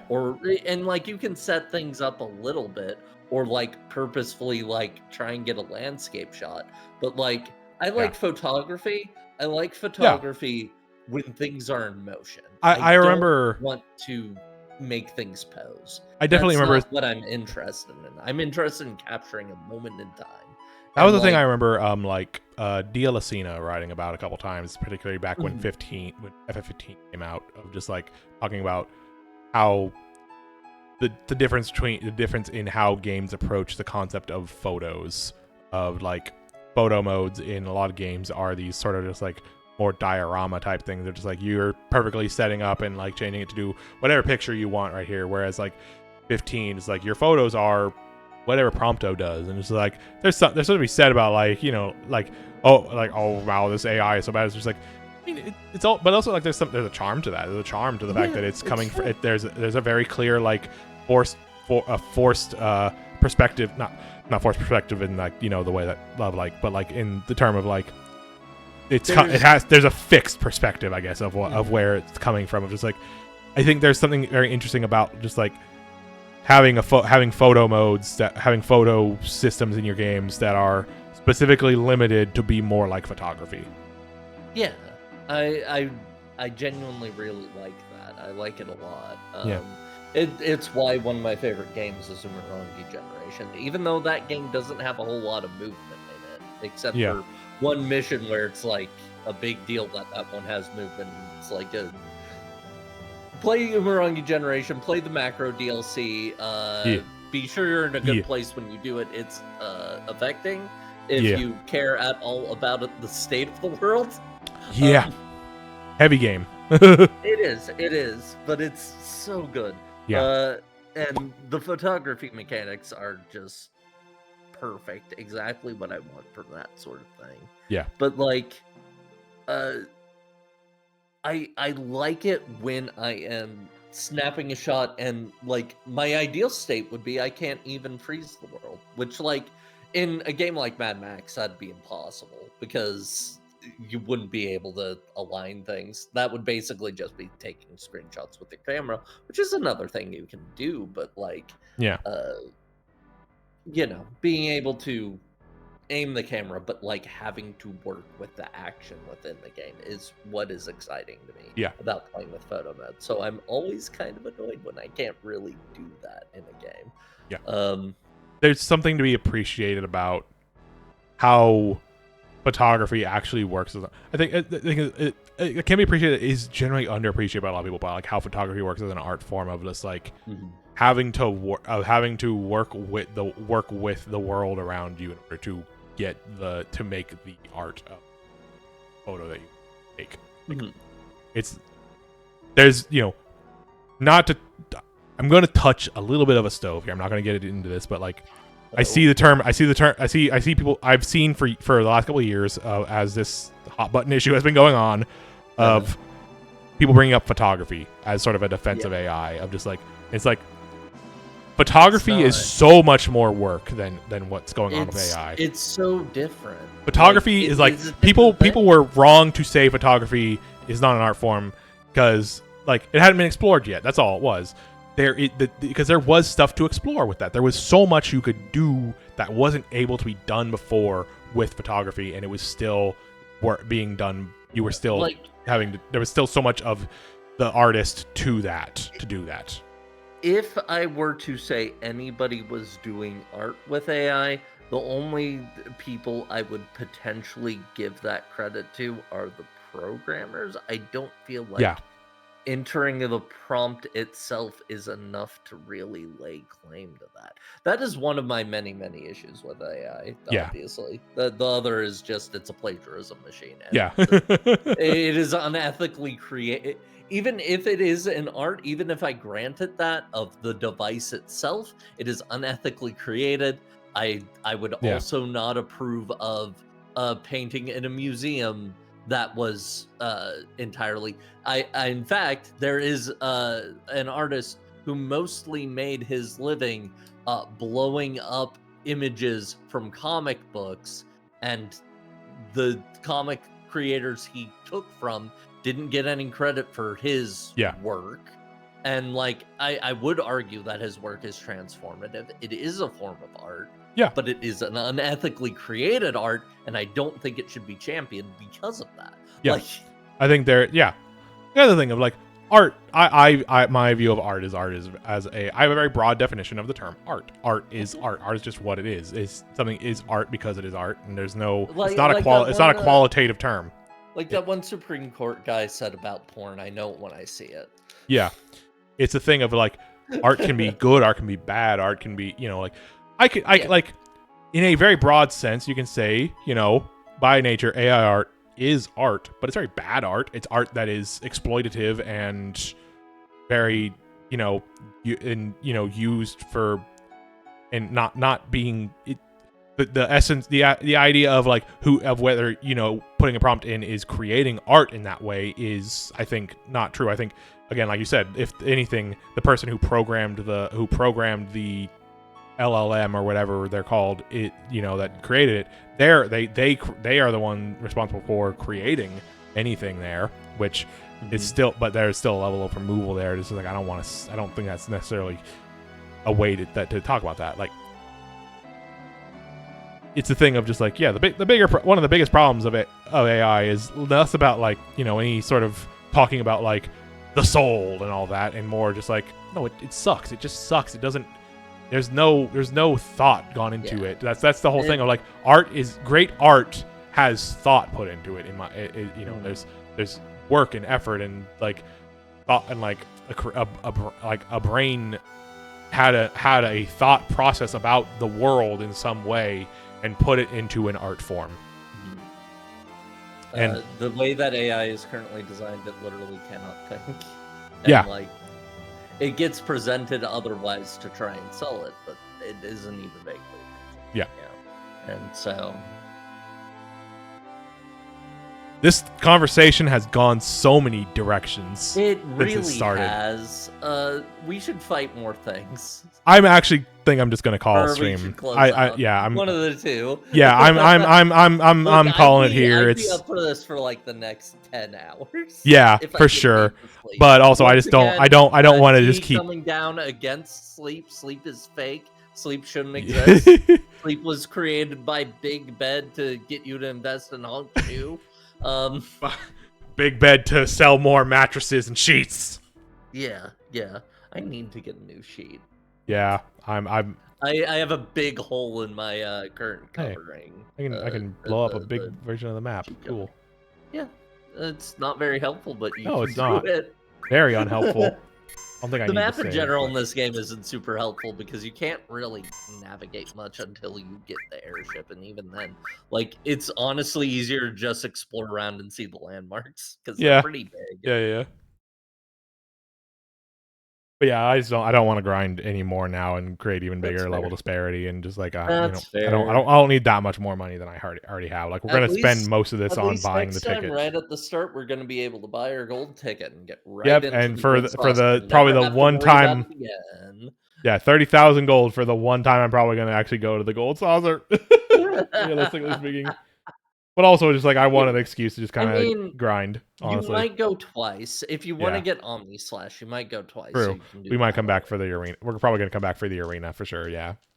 But yeah, the urge to just sort of shoot the shit with my friends is always very high. That's a thing. That's why I like having a friend on stream, is just like, I like just talking with my friend. It's always enjoyable. And it's also better to do it on stream during the regular understandable hours to stream of, regular understandable hours that are very late at night, because that's just when I stream. But instead of the thing we did after the one FF6 stream of staying up until like 3 a.m. complaining about FF6. Talking about how much we fucking hated that game. We hated it so much. Things that are not part of stream, but were in the same call that happened during stream, of just me and Tierra talking until 2 or 3 in the morning my time, which is like 5 in the morning their time. 5 or 6 in the morning my time. It was incredibly late. Just complaining about Final Fantasy VI. I fucking was mad at Final Fantasy VI. We were rooting for you. We were all rooting for you. You were supposed to be the chosen one. You were- there were so many good elements to 6. It could have been It's good. it's a thing that actually came up the other day talking with someone in another Discord because Final Fantasy VII came up as like they played the game that their favorite game they played this year was playing the original Final Fantasy VII, and I went like, oh yeah, I'm also playing that right now, and like it's funny to think about, like, in comparison of just like Final Fantasy VI is a game that is very popular that I just did not like, and Final Fantasy VII is a game that is very popular that I think is by definition, by pure definition, if any game can be called overrated, it's Final Fantasy VII, in my opinion.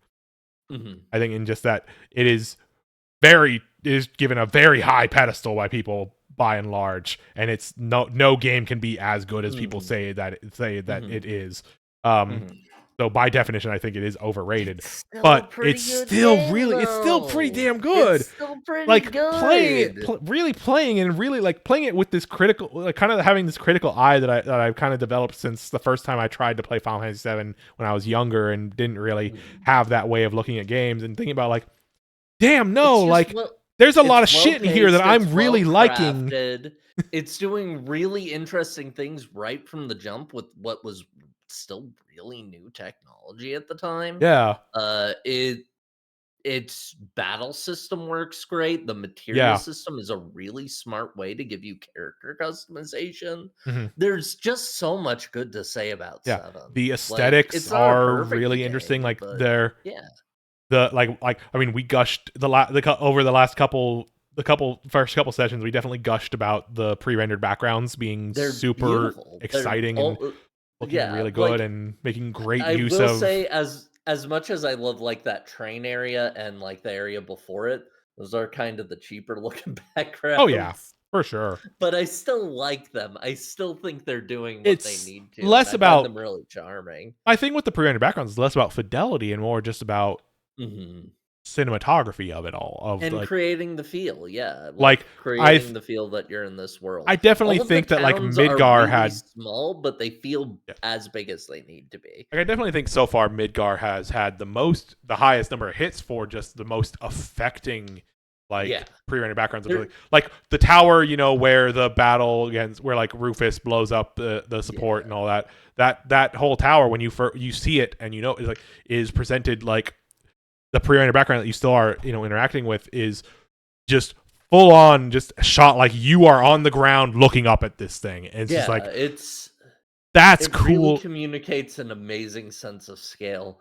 It also helps that Midgar is the most unique setting in this game. Yeah, for sure. Like bar none. Like it feels very different both from outside the wider world is very and just.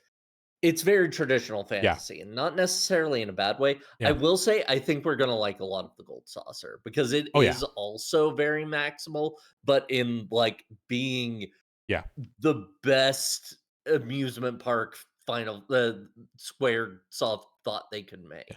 I would say it's really delightful. It's really charming. I would say it's traditional. Most of the world outside is traditional fantasy, but still within the aesthetics of Final Fantasy VII being sort of diesel punk-ish kind of setting, like not diesel punk, I guess, but like sort of like that kind of just like being in this industrial setting still, but like much more everything else outside of Midgar is so much more rural, which is kind of the point, obviously, of like the design of places in this game. But yeah, just like it's this thing of just like, this game is technically overrated. It's still fucking good. Like I would say that like in certain ways, Undertale is a bit overrated, but it's still fucking great. I still fucking love Undertale and Deltarune and shit. They're not the God's gift to man in the form of games, because like no game can be that. It's the same thing of just like when I was younger, I'd be all like, Ocarina of Time is not that great of Zelda, but then like as I've gotten older, especially playing like randomizers and such, and sort of really appreciating the gameplay design of various Zeldas through that, is like No, Ocarina of Time is still just pretty damn good. That's just I have never been an Ocarina of Time hater. I'm sorry, I can't follow you there. no. I'm not saying I was a hater. Of like, Yeah. I still liked Ocarina of Time, but it was always the thing of just like people always talk about Ocarina of Time like it's the greatest Zelda, but it's like I like Majora's Mask better. I like Twilight Princess better. It's like no, I still like those games. I still probably like those games a little personally better, but it's just like no, I still no. Mhm. Ocarina of Time is fucking great. I will, I will say I I will did be the the staunch specific. hater. I will be the staunch Link to the Past hater. I will never change. That will never change. I will never improve. Fuck Fair Link to the enough. Past. Fair enough. That game is overrated. Negative. Fair enough. Fair enough. It's I don't disagree. I do think it's a little bloated, is yeah, how I would put it. yeah, Um, I feel kind of the same way about Twilight Princess, at yeah. least from my memories. I haven't Oh played yeah, it no. through all the way That's through, absolutely a problem with Twilight Princess. Twilight Princess is them but trying to do open world is like them really chasing the open world high of that time and and not not landing having it. the Not landing design to it. fill it. Yeah, like my favorite Zelda, I've talked about this before, is Link's Awakening, Yeah. and that's because there's not a wasted screen in that Link's game. Awakening is a Everything that is tight there experience. everything that is there for a reason. Yeah. Like It's so good. even like Uh, sort of the follow-up games to that, the Oracle games have a little bit of space that I would say like this could have been tightened up a little bit. But it's like Link's Awakening is just a beautifully like just tight experience. It's really cool. it's also definitely like the first game I played that really made me realize that games could be something special Yeah. in the sense that like it's a very different story from all of the different Zelda games in the sense that it is about Link. Link's not on a goal to save the world. He doesn't really know exactly what he's doing for most of it, but he's trying to find a way home. He's just trying to save himself. Yeah. And then It's of very course the simple. ending involves Link was on a boat. It got fucked up. He's stuck on this island. Gotta get off the island. gotta get off the island. Gotta meet these weird Twin Peaks inspired weirdos. Oh shit, everybody's dead now, and it's all my fault. But also like in a way where it's like not necessarily bad. These things were going to come to an end no matter what. It's fine, but also this feels weird. Yeah. Um, God, oh man, oh I will say though, going back to the original point about Ocarina, I will say I was in the position of Ocarina isn't the end all be all. Stop being weird about Wind Yeah, for sure. Waker. That's more where I And I was. will say, Stop being weird about Wind Waker. This looks cool. yeah, Like, yeah, it's the thing. they can do different It's so things. fun. Yeah, it's so funny to think back about how much vitriol Wind Waker got back at then. God. It's so of its I definitely time. think of like I think a lot still about like when People are Link's still Awakening. weird about graphics, but Yeah, like they were so weird about it in a very specific I remember way. when Link's Awakening remake got announced. I remember, and like Giant Bomb was still sort of together at that time, as it Mhm. was. I say that like Giant Bomb still technically exists, but it's not what it was. It's different people for It's sure. a very But different entity now. tangent, Yeah. different tangent. Sorry, too many Yeah, tangents. yeah, yeah. Focus, But I focus, remember Jeff focus. Gerstmann talking about like, them talking about Link's Awakening remake, and the subject. Someone mentioned one time, just once, about like people are kind of like complaining about how this game looks, and Jeff Gerstmann like, man, what do we get? We can't. This is why we can't like y'all. We want it. We can't have nice things. Stop it. Like you did this again. You enjoy like pleasant things. Mhm. Yeah, I mean, the I think the thing that has happened that has made that less of a front-facing thing in terms of games journalism and stuff like that is one partially games journalism has fucking taken a bomb to the chest. Um, Yeah, I mean, it, it games journalism there's basically no doesn't exist centralized or even vaguely approaching as it. centralized Yeah, form of it. as it once was. Games It's journalism just does not exist anymore. yeah, That is but really the thing. But the other thing that has changed is that people who are graphics wonks have gone into a deep place that most people cannot follow.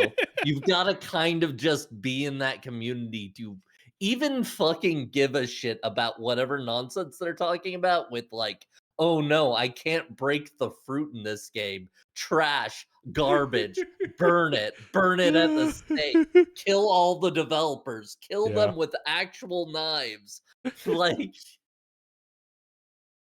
it's such a fucking weird hole to be in. Yeah.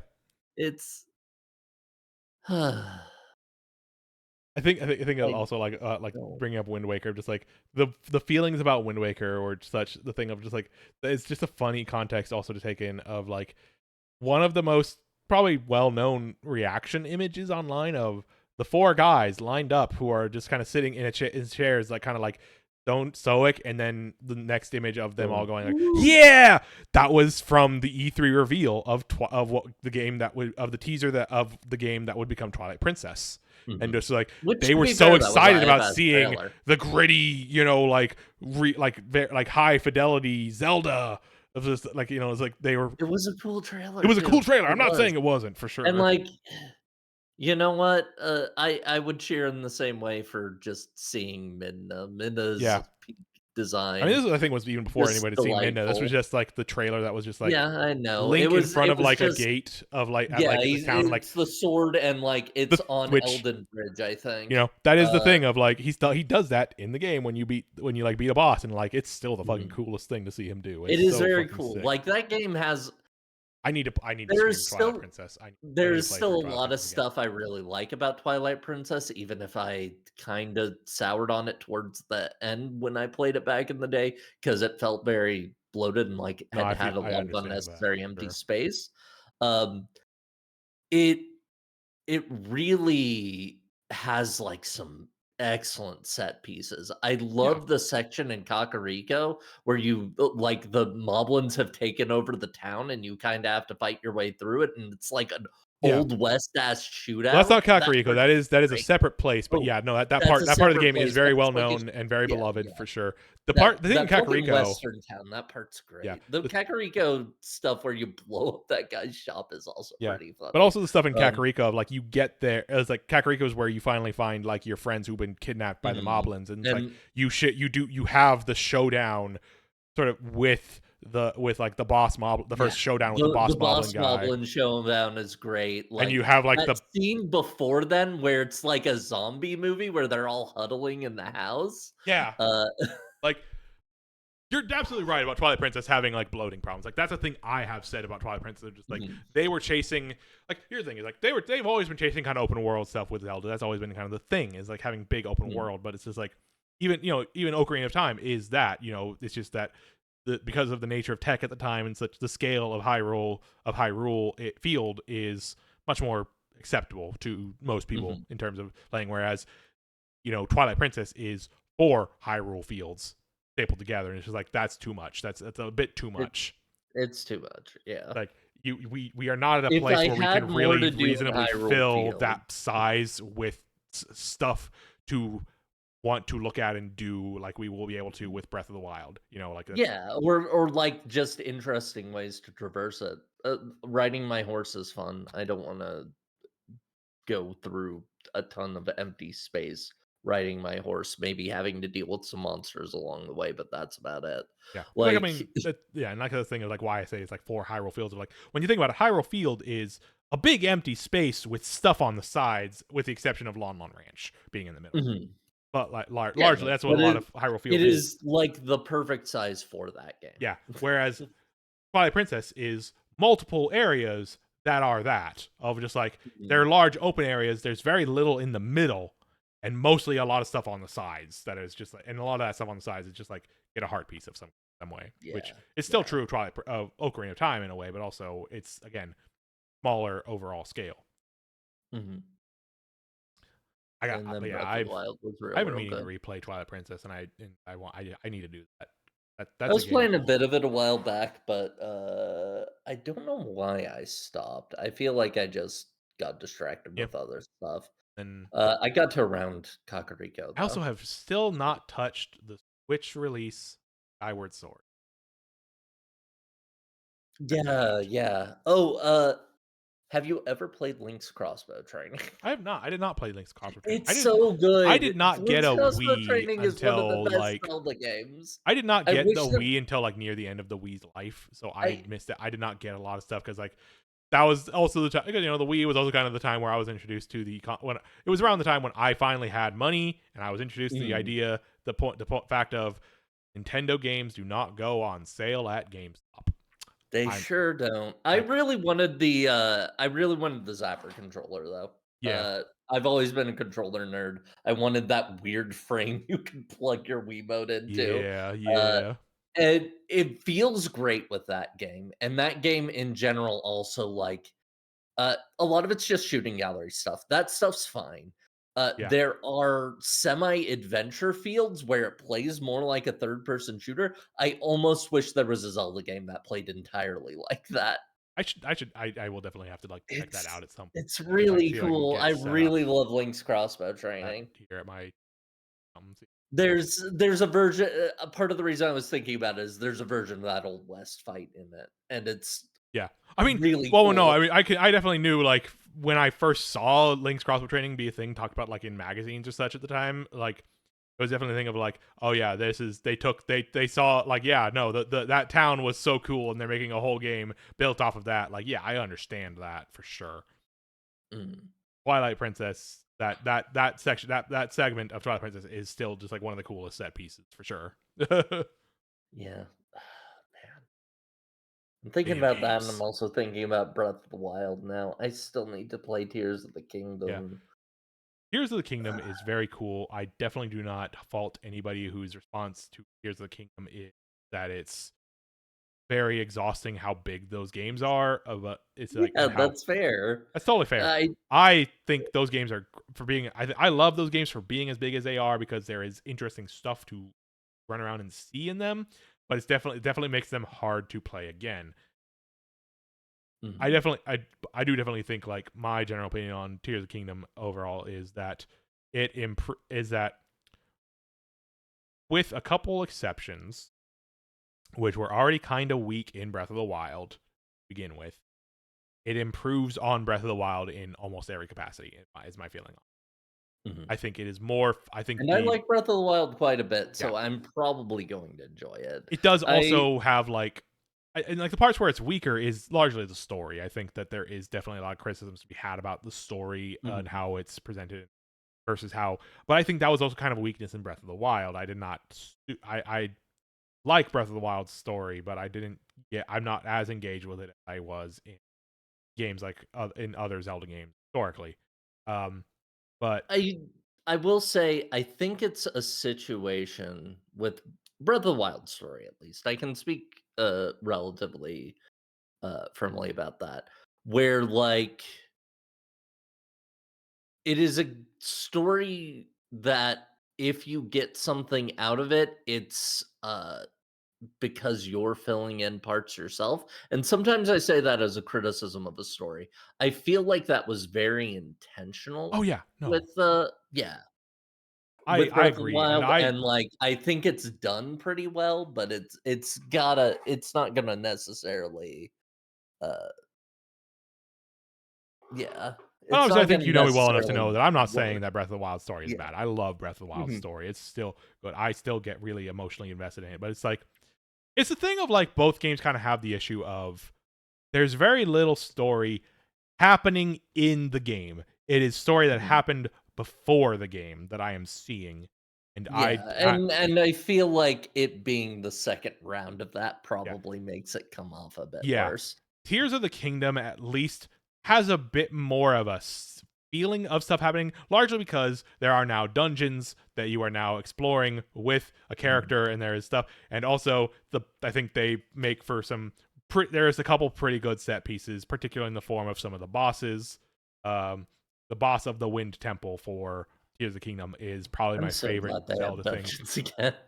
Yeah, it's one of my favorite bosses just for the music alone because it does it's the most like I am a fucking mark kind of thing of just like there's a specific leitmotif that plays at one point of the boss music that just like a specific Zelda historic like classic like Zelda leitmotif from a specific Zelda game that plays during the boss fight that is just this big swelling orchestra moment that kind of coincides also with you kind of doing a big hit on the boss, and it's just like it feels so fucking good. It's so fucking Mhm. good. Whereas like compared to like the boss fights of Breath of the Wild, which were very samey in a lot of ways, very kind of, Yeah, like and the also fact just that like they're never all really the had those big moments. Like yeah, in the like particular, it in particular like the final boss sequence of Tears of the Kingdom makes up for like every boss fight in Breath of the Wild. It's so fucking cool. They made an actual real final boss sequence, and it's super fucking sick and cool. yeah, I didn't hate the final boss in Breath of the Wild, but like the various blights in each Yeah, of the big robots were to be, kind yeah. of they were okay. Yeah. The I first think part of some the of them final, were the more first fun part of the than Calamity others. Ganon They were fight under the yeah, castle, that's pretty cool. That's a cool fight. yeah, It's and I like mostly think of like the big set piece part at the end with the giant boar Ganon. Like yeah, very, I still kind of like that. It is very kludgy, but yeah. like I don't the hate it. It's fact just that not it's very. happening in like the field Yeah, and it feels a little victory lapish and yeah, it's not very complicated, but I think that's okay. I'm okay with Pig Ganon being a victory lap. yeah. I think it's kind of thing. A similar way, like the equivalent moment of Tears of the Kingdom feels like, without trying not to spoil too much, of just like the equivalent like sort of final part of the final boss feels similarly, but in a way that really like hits harder and feels more like an Mhm. event is happening. Whereas Breath of the Wild, it felt a little bit more like, okay. I like this guy. I'm just kind of finishing this guy off. Kind of like little. It's still good. It's still cool, but it's a little less satisfying. As opposed to like say like Twilight Princess, which ends with you and Ganon fighting just a sword fight in Hyrule Field, and that's one of my favorite ones. I mean, sometimes the simple stuff works. Yeah. Anyways, we've talked a Anyway, lot. It's we have almost talked midnight. so much. Yeah, It's late. we spent like another 30 or 40 minutes here after closing the game talking about other stuff. It's just fun to go Yeah. off on this It is fun stuff. to talk with my friend, my good friend who has joined me Mhm. graciously on this series that is going to take a billion years to get through. It's fine, it's fun. I like going through these games again Yeah. too. Yeah. And anyways, I gotta stream more. I Mhm. gotta get back to streaming more. And like I Hell think yeah. part of like I can't decide where I want like I'm torn between the desire to start a new thing and also the desire to finish things I've started. Mhm, mhm. I Uh, need to get back to Echoes of Wisdom. I haven't played it since the last time I streamed it. oh, right, you never finished I that. never Why finished didn't it. you should finish I that. never Speaking finished of Pikmin Zelda. 4. I never finished Dragon Quest Treasures. Like, Oh, I forgot you even started Dragon Quest yeah. Treasures. It's been so I long. started Dragon Quest Treasures when Dragon Quest Treasures came out, and I haven't touched it Yeah, like at you all played it, since. like, on launch, and you haven't played it again. Sorry. No, it's cool. It's Uh, cool. anytime you want me to hang out for Yeah, this, I know you're usually in the Discord call. If I'm feeling up to it, I'm always willing to hop yeah. in. Anytime I need you to get want to back to stream Final Fantasy something with me 16. over where I do stuff, we haven't done that in a while, and I would Yeah, be yeah. We were absolutely talking stoked for a to do little bit it. about about playing Gunstar Heroes. We need to do Yeah, that. yeah, maybe I should, next time I get a slot open at a good time. I'm Yeah, almost done with Countdown Vampires. yeah, I'm playing it a second time because they put the plot in the second playthrough, yeah. but in a very dumb I way love when because games do that. I love when games it used to do it that. is extremely they wanted to do, like, the 2 playthroughs that, Resi 2 had, Yeah, but they didn't have the budget, so instead they just cut out the story and didn't do, most of it in the first playthrough, and, like, it's not that much that they've honestly added back in, which is the other funny part about it. But yeah. But yeah, I think Anyway. I'm gonna try this week, couple nights this week, to get back to Echoes of Wisdom and maybe get back to Final Fantasy 16. Because those are games that are on my brain. Uh I'm hope I we'll get to experience Final Fantasy 16, how good their fucking like catch up like codex thing they put in is, because I don't want to start that game completely over. But we were kind of in the middle of a big moment, so it's gonna be kind of weird. We were Mhm. kind of in the middle of everything of the Garuda thing in that game.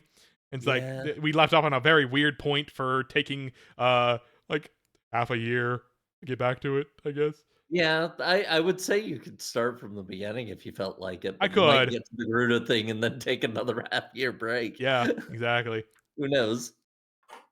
But yeah, Uh if you do more 16, I will try and show up for 16 whenever I can because I consider it part of the series. yeah, for sure. Yeah. And eventually we'll get to that thing I talked about of the Xenoblade 2 Let's Watch. That I wanted to do, of like, I don't want to replay Xenoblade 2, but Yeah, I do want to get to I Xenoblade 3, so I want to I would stream. love to see what Xenoblade 2's deal is. Yeah, it's a cool. I definitely want to share it with people. Same as I shared Xenoblade 1, and I want to share Xenoblade 3 with people. So it's like when I play Mhm. through it, more blind than I was for Xenoblade 1. I have avoided so much of that game except for the funniest stuff to not be able to avoid. You know, the ultimate the fact that certain characters come back in Xenoblade 3, and the sort of ultimate relationship situations of certain characters from Mhm. Xenoblade 1 and 2, of like, okay, that's information to have for a game I haven't touched at all. Mhm. uh Anyways, yeah, it's midnight. I'm gonna let y'all Yeah, go and sounds good. release my friend T from their restraints that I have them in. Yeah, I'm strapped in on the table. The gun is pointed I've at got a my head. Clockwork Orange set up for Mhm. whenever we do these Mhm. streams. Mhm. My eyes are very dry. I have to remember. I'll have to remember at some point. I'll have to remember to, after we finish this game, I have to like find just like a gallery of FF7 art, because it doesn't have what the Pixel remasters had, and I want to do that part of these games. So I'm just like looking at concept art and shit for these games on stream. So I have to remember to do that when we get near the end of this game. Anyways, good night. Farewell. Good night.